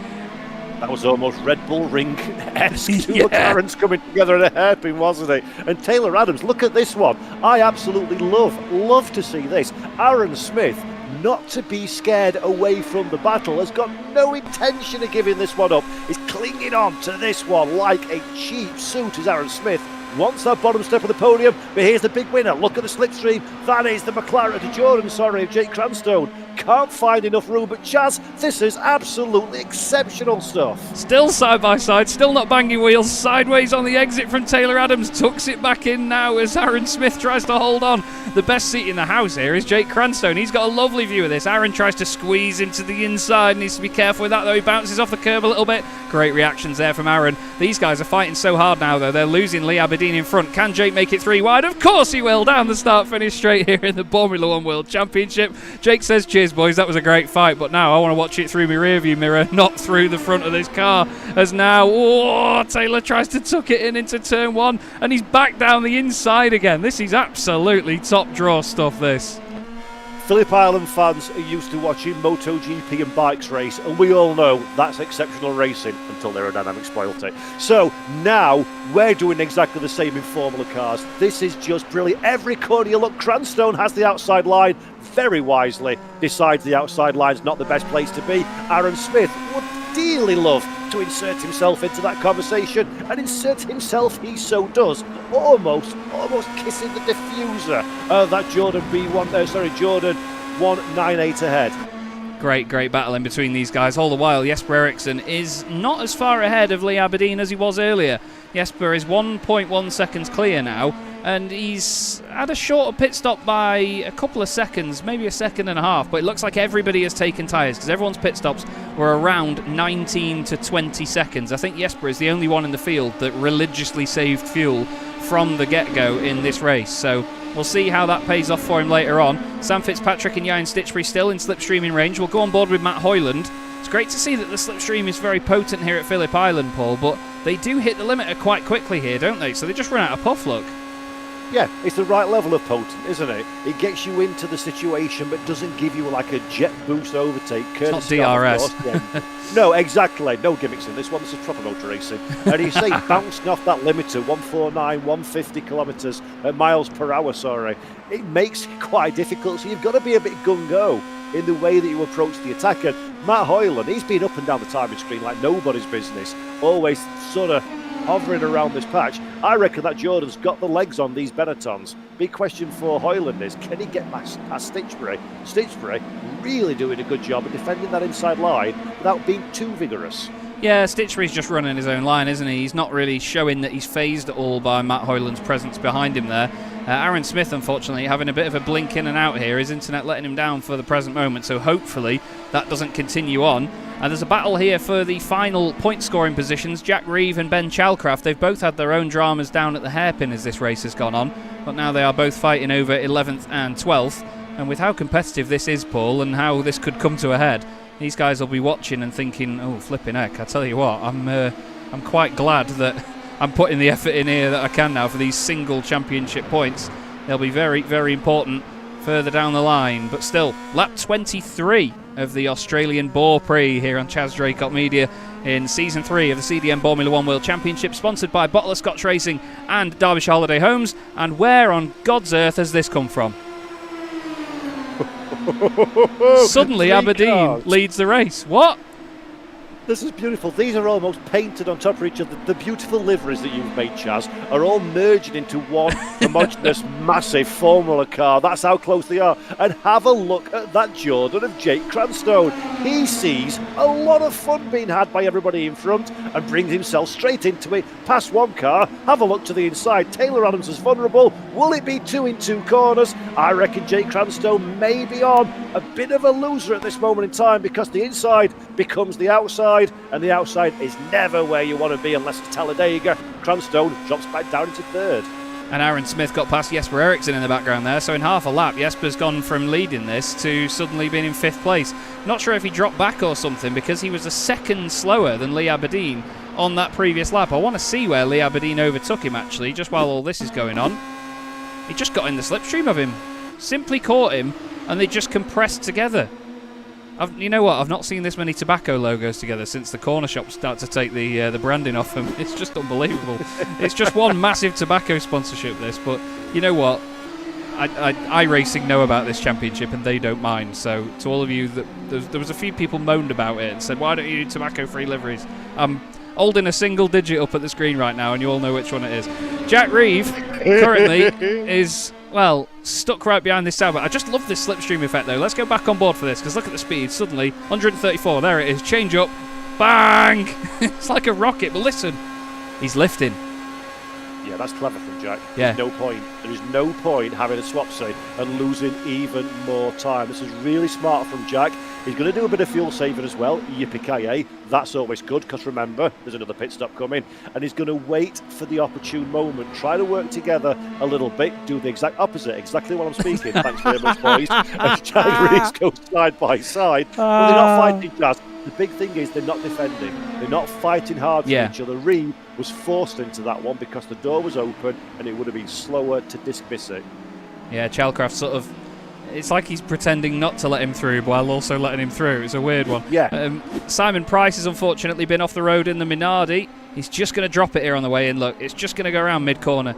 That's the horrible thing this car does. It's got so much weight over the rear end compared to the rest of it. Francois Brandet also had another drama in this gorgeous, gorgeous Tyrrell. I think it's just going to get away from him over the curb, over the top of the... Oh, no. Oh, he's just turned in way early. Look at that. He slammed on all fours. Take a screenshot. Oh, I don't know who that was. I think that was Danny Weir went past him. This will look fantastic from here. I mean, that's terrifying. There he is. He'll be laughing all the way to the bank. Those two are good friends, actually. They race together in a number of other series. Good God, though. This is... the funny thing is this is normal. This is normal Formula 1, this, what you're watching right now. It's just great fun. This has got tears, though, written all over it, hasn't it? These cars now, there is a whole load of body language on show. This is like going to a big boys gym and everybody's got a white T-shirt on, tucked into the kegs, and showing how big muscles they've got. That's exactly this is exactly what we're seeing here. It's just, it's testosterone is going to boil over, ladies and gents. I am categorically certain. Big question is, though, who's going to be crying and who's going to be flexing in the mirror come the checkered flag? Yeah, who's going to be posting the selfies on Instagram after all of this? Matt Hoyland is in 8th position, though, and look at this. Those two Benettons ahead of him, sure, they're still spaced out, but look how much closer they are now to these guys. Now that they're getting into some of these heavy braking zones, this has suddenly gone from being a car on its own, another car on its own, and then a trio, to suddenly being 8 cars again at the front of the field. This is just amazing, amazing stuff, but this is what these cars do. And like you said, Paul, all the way throughout this, low-powered Formula cars are definitely some of the very best in the world for stuff like this. It is joyous to watch. Now, an interesting element now, I'm just going to talk about strategy for a second, if I may. The strategy element of this race is that the drivers start on 25% fuel. They can fill it up to 50%. So they will have filled it up for as long as they could now for this second stint. So this second stint is going to be longer than the first one. Not sure how long, because we've not tested it. Literally, we haven't. But they're going to at least go a bit longer than they did before. Not sure how far that's going to take them. Oh, a bit of cloud over that part of the circuit. That's weird. I think we're in splash and dash territory here, Chaz. Yeah, I think so too. I think we're at the outside splash and dash territory, as I'll use real words next time I speak, and Jake Cranstone takes over the race lead. Popular club style. He does. He absolutely does. Cranstone leads, Aberdeen second, Smith third, Adams fourth. I don't know why I'm telling you because it doesn't matter and it'll change in a minute anyway. But these guys head up the hill once again. And the best bit about this is, Paul, I know that these guys will be absolutely buzzing doing this. They will be loving every lap of this. I mean, a lot of the time they come off the circuit and they have just had such a laugh doing all of this. Sometimes it can be stressful. Sometimes people can be like, why did you do that? But, you know, they're so nimble, these cars, that sometimes people don't always have A big reaction time or a lot of sort of leeway to be able to react to something that's going on. So, I mean, to be honest, man, I'm kind of disappointed because I was thinking, yes, 1998 liveries, loads of time to fill and talk about classic motor racing, and it's just been bonkers all the way through. There's no time to talk about things other than what's cracking off, which is Lee Aberdeen once again taking over at the front of the field. Jake Cranstone allowed that to happen. He's not concerned one iota about not being in race lead. Bit of an opportunity for the Jordan driver to get a little bit of fuel saving done. In fact, look, there comes Aaron Smith as well. I don't think we're going to see any defensive posturing whatsoever from Cranstone on this one. If Smith wants to go through, let him go through. Think big picture and look at that one. Smith didn't even bother having an attack because he's happy in third. Well, he didn't bother having an attack because Cranstone was too busy attacking Lee Aberdeen and all. He was just having to go around the outside of the McLaren. We'll go back a bit further because look at this. These guys, Tom Stanley, Jack Reeve and Ben Chalcraft, have all had their own dramas in this race. It's great to see that it's levelled out like that, actually, that Tom and Ben are still near each other on the circuit now after Tom let him back through earlier. Great sportsmanship that was from Tom. Big hats off to him. We've got a battle further back as well. Martin Kenyon, don't forget, he went off at the second corner of the race. He's recovered up to 14th. He could still end up getting points out of this. And that's the thing with a longer race like this, isn't it, Paul? You've got to be in it to win it. You may as well push on. It's why you see so many battered cars at the end of an endurance race. You've got to just continue pushing, haven't you? Absolutely. And actually, just talking about the Tom Stanley and the Williams Mechachrome car, last time around at 27.990, that's versus a 28.1 for Lee Aberdeen, our race leader. Yeah. And that's the difference between being in traffic and not. Tom Stanley, absolutely, categorically, mark my words now. Folks, write it down. Lap 29 of 40, Tom Stanley is going to be in the thick of the fight for the top 10. And along with him is going to be the cars that are following. Jack Reed, Ben Chalcraft is perfect examples. I think Jack, is until he going to... crashed. Yeah, until he bump drafts him into the pit wall. But to be fair, he lifted out of that there, did Jack, and he's let him go. There's still battles changing at the front. This is... I don't think I've ever... Other than NASCAR, I don't think I've ever seen people this many times side by side. There it is. No. Lee Aberdeen and Aaron Smith come to blows. There it is. I don't think Lee knew he was down his inside, and I'm not sure how damaged that car's going to be, but that right rear is not where it should be. What about Aaron Smith? What's that car looking like right now? He's a little bit left-hand down to keep it in a straight line, but it doesn't look too bad. Just wonder if it gets loose through any of the corners. That's going to be the next thing. He's coming up to some pretty important ones. And he seems confident to still push it on, but they got away with that there, I think, Paul. That could have been worse. Yeah, that was very, very fortunate for all concerned. I'll be interested to see the top line speed of Aaron Smith in that car now, whether it's carrying a little bit of damage. And as anybody who's watched this broadcast that has eyes can see, there's a lot of top speed parts of the racetrack. Let's take another look, Chaz. Yeah, so Aaron goes to the inside line. To be fair, he doesn't really go in late, but I don't think Lee Aberdeen would have had the call from his spotter there to say that he was alongside him. I just think that's a racing incident. Aaron saw a gap. He thought, you know what, I'm going to be a nuisance and put my nose down there. You can't blame him for going for it at the end of the day. And Lee just didn't see him in time. Lee hasn't been into the pit since. He's continued on, so the car must feel all right. You can see a big old hole in the right-hand side pod, though. But they're tough little cookies, these cars, sometimes, so they've continued on. But Jake Cranstone, well, he's giggling all the way. He's got slipstream from a back marker in front. He's 1.7 seconds clear. Please don't tell me we're going to get a Jordan win the first race of the season. That's going to set a precedent. With a Damon Hill helmet. Go on, son. I'm following Jake Cranstone big time. But again, you're absolutely right. All these dramas are falling into the lap of Cranstone. Let's have a look then at Francois Brandet. We've seen this car facing the wrong direction and very Tour de Takagi-esque. We have a little bit of a sideways moment. Those tyres are crying enough now on Francois' car, aren't they? That's a really, really ill-balanced machine that you can see there. Hey, up, son. Not helped by that. What? Hey. Oh, how did he keep... Well, he kept that from hitting the wall very hard. Fair play, Francois. This will look great from here. This is the sort of camera you used to see in the late 90s on the TV broadcasts. Watch how close he gets to this wall for so long. oh, Faz, Fairs. That was close. That was the sound of a man's buttocks clenching. That's what that was. Branday will be very happy not to have caught any damage. As we see Jakob in the Stuart Ford going to say hello to the gravel tracks. A nice day in Australia. Why not go to the beach? But he gets it back on again and back into the race. Yeah, he was focusing on getting out of the way of the leaders that much that he just threw himself off the racing circuit to do so. Hats off to him. Big commitment. Look who's coming back into the... Oh, no, never mind. It was still Jakob in the background there, sorry. Francois and Jakob have actually just changed places. That might be why. Jakob is off the circuit again. Having a bit of a tough time, these two boys here tonight. I can't believe I'm saying this right now, though, Paul. There's only 9 laps to go. What? Where is gone? It's mental. Do you know, honestly, it's a good job. It's a good job these races aren't longer, because I know exactly where I'd like to be on a Wednesday night. It's right here and right now, because this has been something special. Thank you so much, Chaz, for bringing me in on this one. It's normally I'm a touring car boy, but I've got to admit I am getting quite addicted to these low horsepower iRacing cars. These are absolutely brilliant. It is my pleasure, Paul. It's an absolute honour to have you here on Chaz Draycott Media, mate. Absolutely is.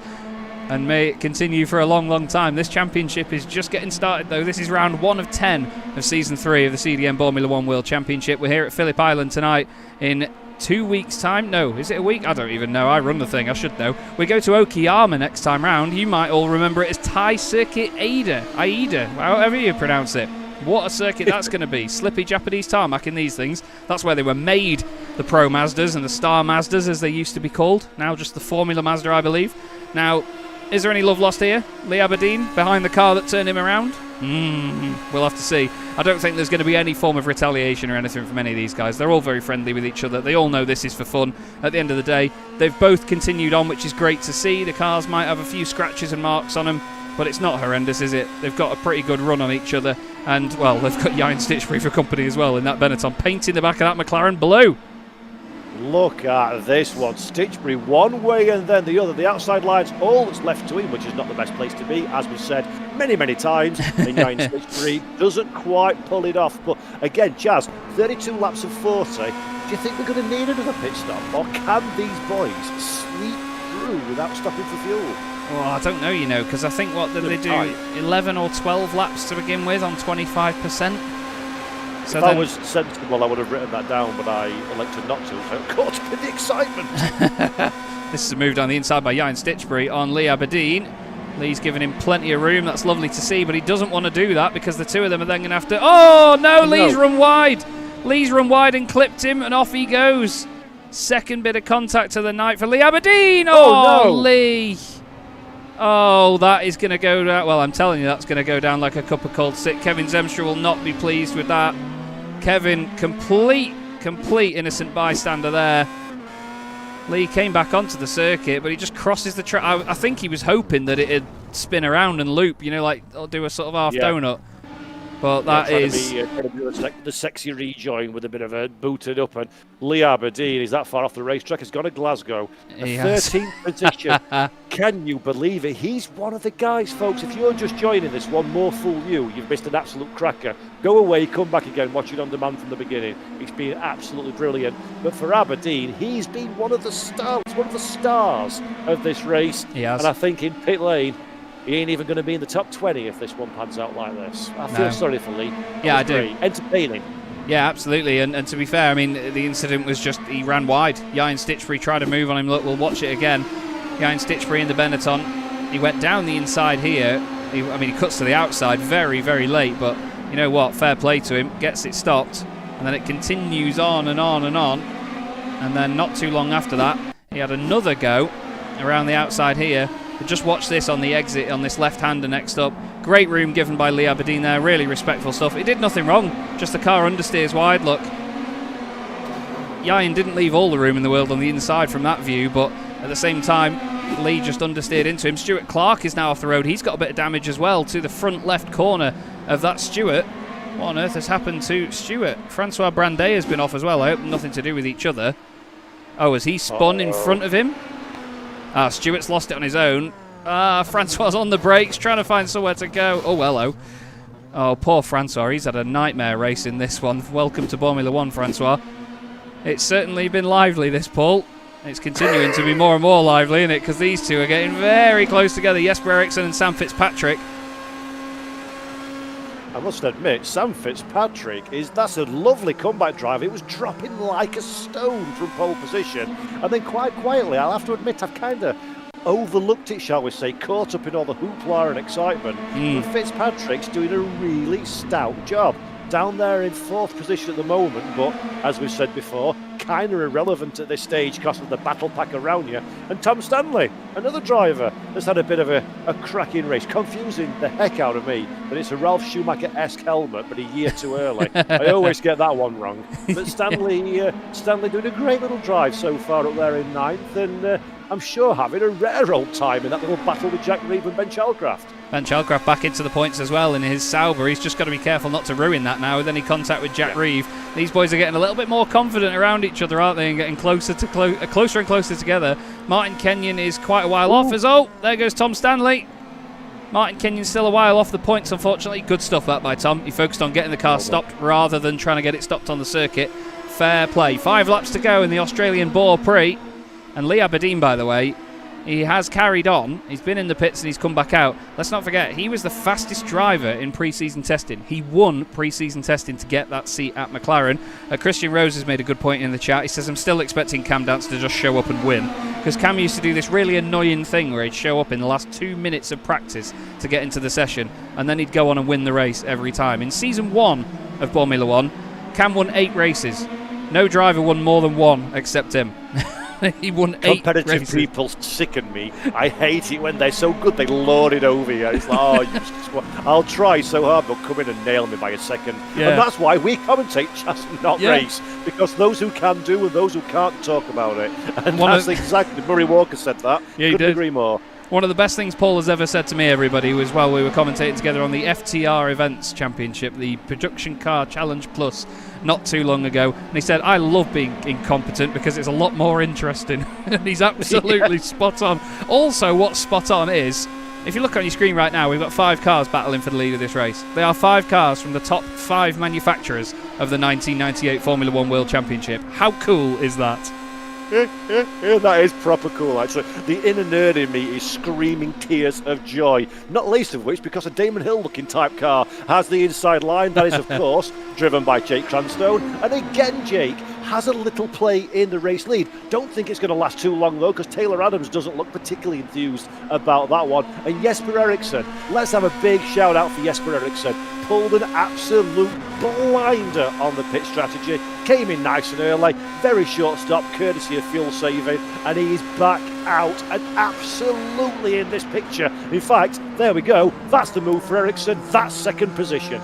Yeah, back down the inside now, Taylor Adams, who finds himself under pressure from Aaron Smith. All of a sudden, we ride on board with Sam Fitzpatrick for this wild ride of tobacco-sponsored roller coaster behaviour. This is absolutely mega fun once again from Formula 1. It has lived up to every expectation even I had for it as series organiser. This is a hell of a lot of fun. It's great to see my good friend Mark Fletcher and even Lewis Ward in the YouTube chat as well. Lewis saying it's time for some Fitz magic. That's what he always says about Sam. The two of them at Apex together certainly know one another's driving styles and what they can do. Martin Kenyon, John Tusting and Rob Lundgren having a great old scrap further down. This is the thing, we don't want to forget about any of these guys outside of the points. There's still some lovely, lovely fights going on. Lundgren, a stalwart of Formula 1. He said it's definitely a championship he always wants to be in. He said he doesn't even care if he comes last by a long shot. As long as he's having fun, that's what matters. And it's the great sort of approach to this sort of championship that these guys really embody, and that's why it works, I suppose. Yep, and I'm getting more and more that way inclined. I kind of started my career on the big esports with lots of money and all that kind of thing and the real stuff. But now I am adoring community racing, where every single one of these drivers is here for a damn good time. And if they're having fun, it means we're having fun. If we're having fun, hopefully, it means the good people watching on Chaz Draycott Media on YouTube are enjoying it as well. And my goodness me, mate, do we have some cracking races. We really do. Jake Cranstone leads it then from never mind. From Aaron Smith, Jesper Eriksson, Sam Fitzpatrick now ahead of Taylor Adams in the Benetton. And all these guys are doing is just queuing up to see who can be second coming onto the final lap. That's all they want. Yep. They just want to be the one behind Jake, but Jake's got a good little gap over these guys now as Phillip Miles recovers. The Prosts have been a little bit quiet in this race, unfortunately. Phillip Miles 18th, Danny Weir in 20th. I'm delighted to say that every car is still running as well. Even Francois Brandet running in 22nd place. He is still going, and he's only 0.8 of a second behind Jakub Szymanski as well. That's for position between those two. Jesper Eriksson, though, he doesn't really want to be here right now. He wants to be here in about 3 laps' time. But I wouldn't want to be that far away from Jake Cranstone because he won't get the win from there. That's the thing. I think all of this posturing in second, third, fourth positions, they're doing it too early and too aggressively. For Jake Cranstone, he is in a dynamite place at the front of the Aaron. field. Oh, don't do any bump drafting. Don't do you know it, I Aaron. despise bump drafting, boys. Don't Yeah. do bump drafting. Not nice. Into T1 at Phillip Island is the definition of ridiculous. Yeah. As we come down again, look at this one. Sam Fitzpatrick, he's been very conservative in the way that he's driven this race, and I say that in the most respectful way possible. He's not doing daft things, he's not doing leery things, and it's working out gloriously. But I think now the elbows need to be sharpened because we're in the meat of this race in its final laps. Now, let's not forget as well, these tyres in this second stint. Whoa, as Sam kicks it out sideways. These tyres are going to go twice as long in this stint as they went in the first stint of the race. So they are going to be right on the limit now of what they can deal with. How many of these drivers are going to need a splash and dash though? Because I think it was, actually I can tell you, I'm such an idiot, I'm so sorry. They pitted almost at the halfway point of the race actually, Paul. Lap 18 and 19 for most of them. Taylor Adams on lap 17. So they can definitely make it until the end. So all that rubbish about me thinking, they're going to need 2 stops. They definitely won't, but it's tyres that are going to be the problem. So fuel is the sort of order of the day in the first pit stop, and then tyres are the order of the day in the second pit stop as Hoyland is off. No, Matt. Oh, he loses time, and the Iron Stitchbury goes through. Oh, this was earlier. I take it back when I said Matt Hoyland's going to be in that top 6 conversation. Let's have a look. 2 wide into T1's never an exciting place to be. No, sorry. In fact, let's come back to that one. It was way later. Change of position at race lead. Yeah, indeed. Ericsson into the lead. Cranstone doesn't want to sit there. Aaron Smith doesn't want to sit there either. I'd say keep your eye on Taylor Adams here. Taylor has won many races in the Sim Racing Magazine GT4 Challenge here on Chaz Draycott Media by just playing the strategy game and just doing it right. He will sit and wait and play the game, and then at the end of the race, much like Cam Dance has been for the past 2 seasons of Formula 1, he's just there at the end in the exact right place to take the victory. These battles, though, regardless of how this goes, these guys have shown incredible persistence in these fights. Aaron Smith is really getting aggressive now, though. Cuts across the nose of Jake Cranstone, says, no, thank you. I want this Ferrari to be in second place behind that pesky Williams, and I want to be there. 5 different forms of tobacco on these 5 different liveries, which is hilarious in itself. As now Jake Cranstone back down the inside says, have one of them, Aaron. You want to get aggressive? I'll get aggressive. Down the inside, side by side into turn 10. Is it going to work? Who knows? Jake tries to get the run on the exit, put his nose down the inside. Aaron says no. Fantastic fighting, though, between the pair of them. Just giving each other enough room to keep it respectful. Yeah, very clever as well from Fitzpatrick in the background. Could so easily have caught the rear quarter of that Jordan, but avoids any kind of melee. And we're coming on to the final lap. Now, as a driver, if you've got a decision to make, Chaz, when do you pull the trigger? I'm going to hand it over to you for this entire final lap, sir. Thank you very much, mate. Jake Cranstone looks down the inside of Aaron Smith, then into turn 1. Taylor Adams looking a bit more racy now as well. Look at the closing speed from those. They've got 5 cars inside the top 5. All different manufacturers. Cranstone and Smith just rub wheels. They rub the tyre lettering off each other's cars as they head round turn number 2. And they remain side by side now, heading down towards turn 5. We're going to go on board with Taylor Adams here because he's got the best view of all this. Watch, he's going to brake early. He's thinking, I'm not in any of that nonsense, boys. Fitzpatrick looks into the middle, nearly making it 3 wide there. That's not like Sam, how he's been this whole race, all conservative and all lovely and tidy. But right now, we have Jesper Eriksson leading the way. He raced for Benetton for the start of Season 2, then changed to Ferrari after his pace showed that he was way outperforming the Benetton he was given as a reserve driver, and now he's on his way to potentially win this race because these guys are battling so hard behind. Aaron Smith so close to Jake Cranstone, nearly rubbing wheels once again over the top of the hill. I think Jesper has got this unless these guys sort this out right now and get into single file. Jake Cranstone down the inside. Oh, it's very late on the brakes by Fitzpatrick. Cranstone's run deep. Smith's going to get around the outside of him. That's going to ruin it for Jake Cranstone and hold the others up. Aaron Smith is the only one now that can get anywhere near Jesper Eriksson, but I think Jesper's got enough of a gap to get it done. They're side by side for third position, but winning round number 1 of the CDM Boremula 1 World Championship, it is Jesper Eriksson. Take a bow, sunshine. And Sam Fitzpatrick's going to take third. Aaron Smith was in second. Then it's Jake Cranstone. And wow, I cannot believe how close that came down to for the rest of those boys there, Paul. But what a battle, and it's still going on further back. It is indeed. Tom Stanley just getting pushed out of the way. We're seeing Kevin Zemstra as well crossing the line. This is Stuart Clark as well, and Tom Stanley in 12th position. The last driver to score a point is going to use the slipstream as much as possible. I think he's going to run out of racetrack though. Stanley closing. I wouldn't bet on it. Stuart Clark, does he hold on? Oh, he's being finished. Stanley gets 11th. Look at the slipstream on that. That was wild. Look at that. That is missile behaviour from that Williams. Look at that. Have that, son. How's your championship point now? Flipping out. But Jesper Eriksson, everybody, wins the very first round of Season 3 of the CDM Boremula 1 World Championship. And what a battle he had with the rest of the boys there. Aaron Smith in second. Fantastic drive from him. Sam Fitzpatrick third. Taylor Adams fourth. And Jake Cranstone fifth. 5 different manufacturers within the top 5 positions. Matt Hoyland 7th, Kevin Zemstra in 8th, Jack Reeve 9th in the Arrows, points for him. Ben Chalcraft got a top 10 after being involved in that incident early on. Tom Stanley got points after he also was in that incident and obviously had to go to the pits early.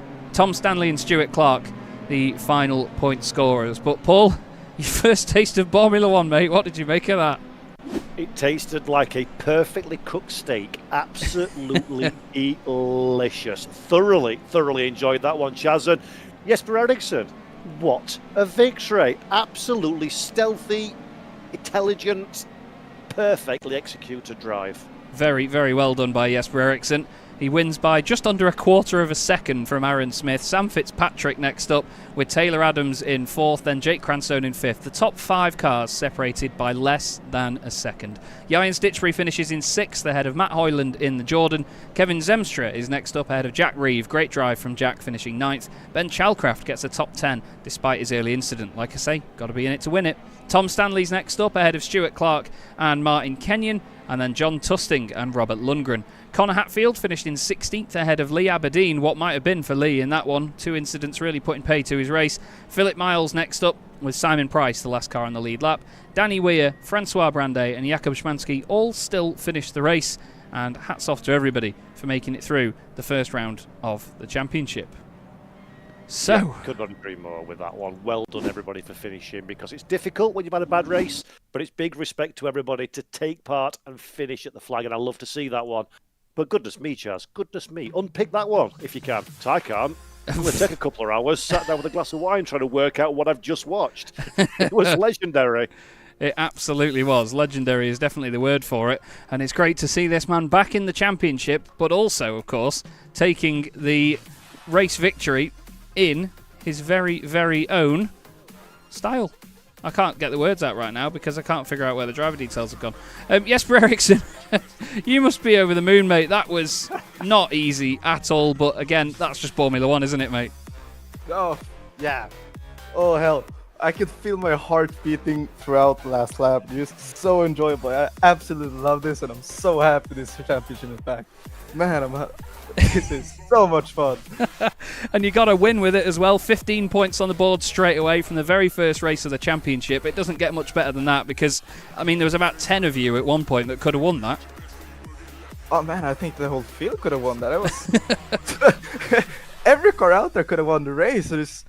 I just waited until the last moment to see who am I fighting, how many cars gonna be left, and then I kind of channeled my inner Daytona 500 like restricted plate racing to take it out of the draft, and man, I love this. Well, I'm really glad you're enjoying it, Jesper. It's great to hear it. You can hear the emotion, even though you are running the wrong number, but that's not your fault. That's me. I'm figuring that one out.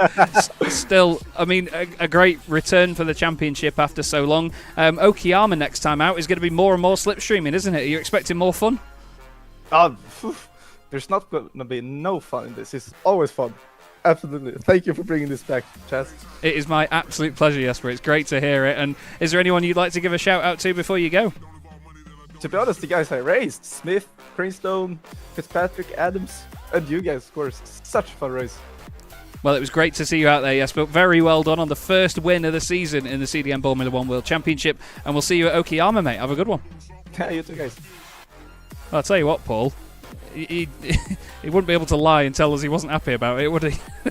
And isn't it nice to hear a voice of someone actually showing emotion? Because, again, what we said, Chaz, it's people who love doing what they do. And I'm buzzing watching it and talking about it. Imagine what it must be like if you got out of the car and you've just won that. Absolute sensational scenes. It really is absolutely sensational. And the highest placed debutant of the night was this man, Aaron Smith, in the Ferrari. Aaron, you must be buzzing after that one, mate. A few close calls in there, a little bit of contact, but you survived and you got that second place finish. Well done.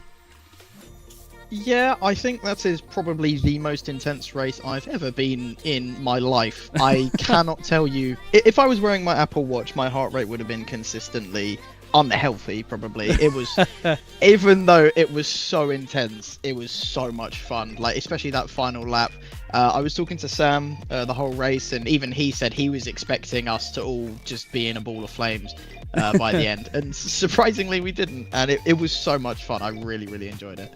Well, I'm glad to hear it, mate. We just had a very emotional interview from Jesper as well, who's just, you can hear him vibrating with excitement. But it's like these races still aren't long enough for you lot to all sort it out. But it's interesting to see that the one-stop strategy still works, though. Were all of you expecting that? Was it close on fuel? No, not really. I think we still could have taken about another 14 litres, and round here it was only about a litre per lap that we were using. Oh, so, wow. Okay. From what I heard from Jesper, though, he did actually take a little bit less fuel and had like 1 litre left at the line, so he was cutting it close. Flipping heck. Yeah, so he was very, very lucky, but very patient, and, you know, fair play to him. He was very patient the whole race, picked his moments very, very well, and, you know, all we could do was just pick up the scraps, and I got the biggest scrap, so I'll take it. I was going to say, your very first race in Boremula 1, after knowing how chaotic it is, to come away with 12 championship points, you must be pretty pleased.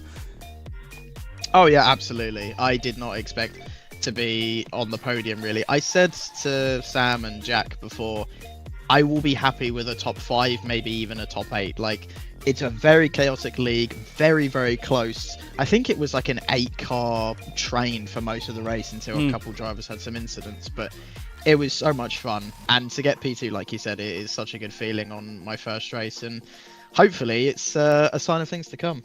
Well, fingers crossed for you, Aaron. Is there anyone you'd like to give a quick shout out to before we let you go? Oh, just Sam and Jack Reeve. They were both in the call the entire time, both very, very pleasant people, and well, you can probably talk to them after me. So I think Sam's going to be really happy. He was very, very pleased after that one. But yeah, it was really, really enjoyable, and I can't wait for next week. Me neither, mate. Great to speak to you as always, Aaron. Thanks very much for your time, and we'll see you again soon. Yeah, cheers, guys. The very well-spoken Aaron Smith there, Paul. Again, another guy very happy with his results. The most intense race he's been in his life. Welcome to round 1. Yeah, what a baptism of fire as well. Yeah. He came in there and he always, I mean, I'm new to this championship, so I'm not familiar with who's new and who's returning, and he looked like a seasoned veteran. Beautiful drive, very strategic, very intelligent racecraft, great performance. And another very intelligent race from this man as well, Sam Fitzpatrick. Sam, great to have you back in the championship this season, let me just say that. But a fantastic qualifying for you, and then a podium. Not a bad night, really, because we all know qualifying means nothing around here, don't we?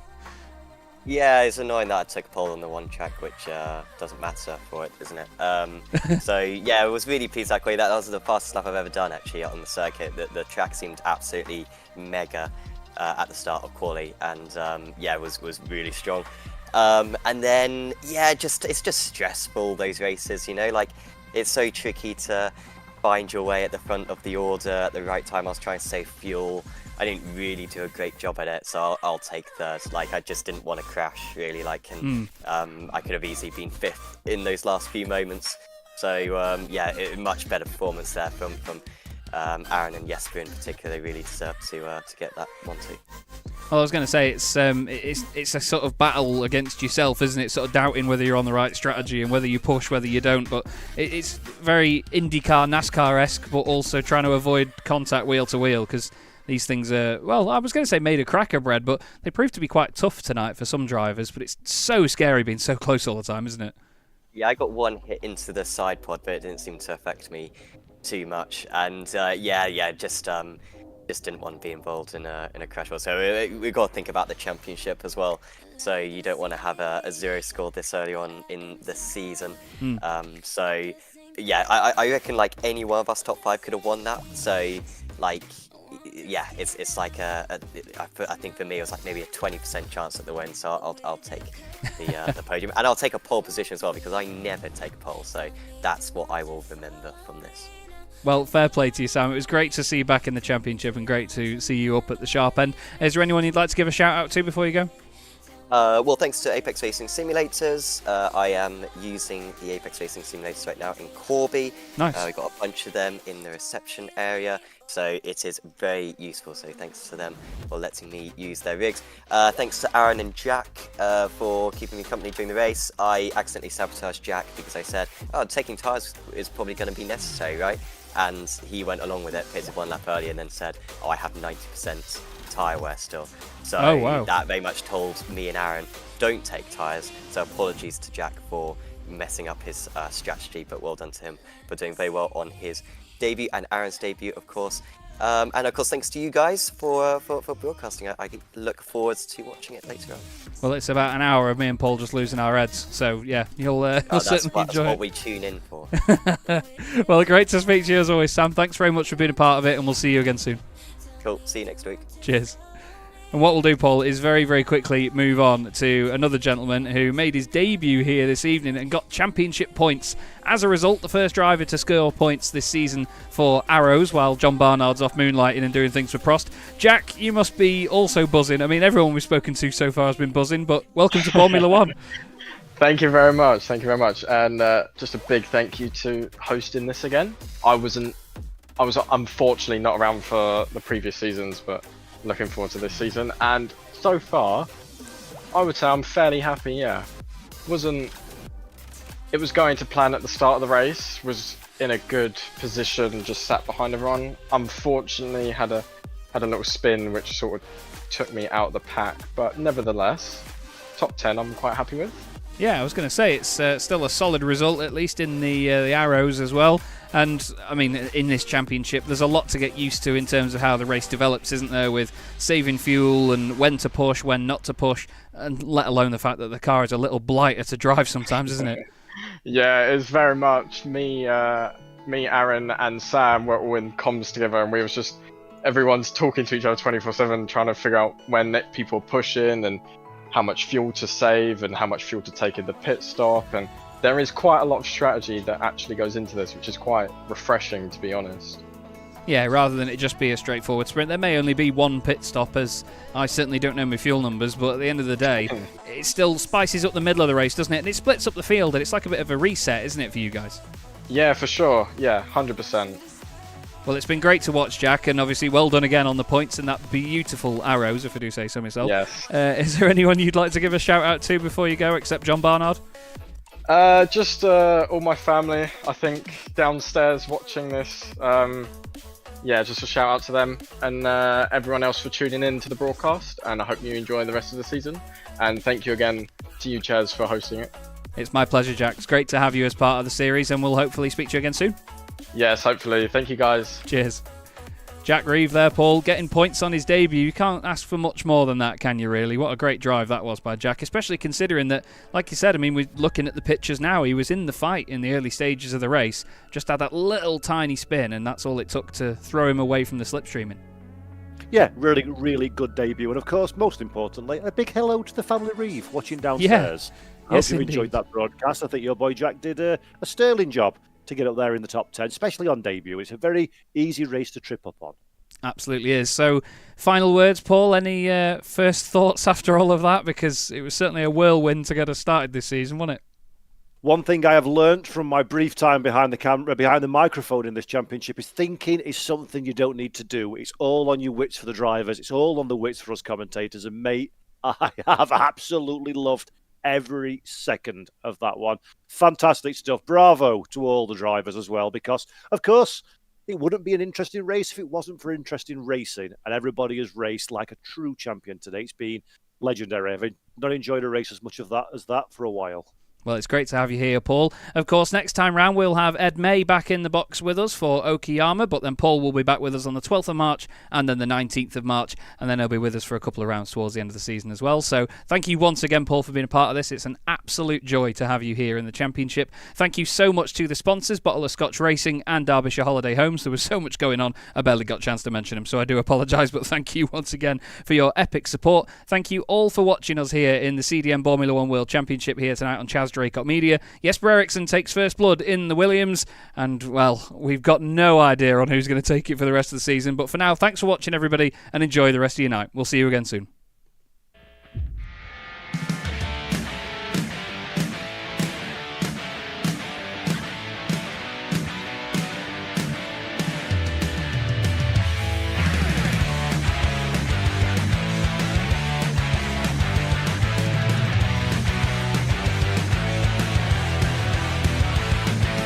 Goes to the right, Silas goes to the left, across the line, it's going to be... Which one's it going to be in sixth? Tim's going to get it to the line, he's not going to get it. Oh no, Pete Newman's around. Pretty tight, Jake Blackwell round the outside, he's going to keep it there, and now he's going to be on the inside. Okay. Simon Price sees a gap in the middle, decides that no, that would be mental. Big accident, Simon. Cam Dance wins, Silas Craig-Frolic wins, Jake Blackwell wins, Cranstone to take the win. Oh, there's Jesper Eriksson, two-time champion of the CDM Formula 1 World Championship, is Cam Dance. And what a fantastic race. Amazing. Oh my God, I've missed this.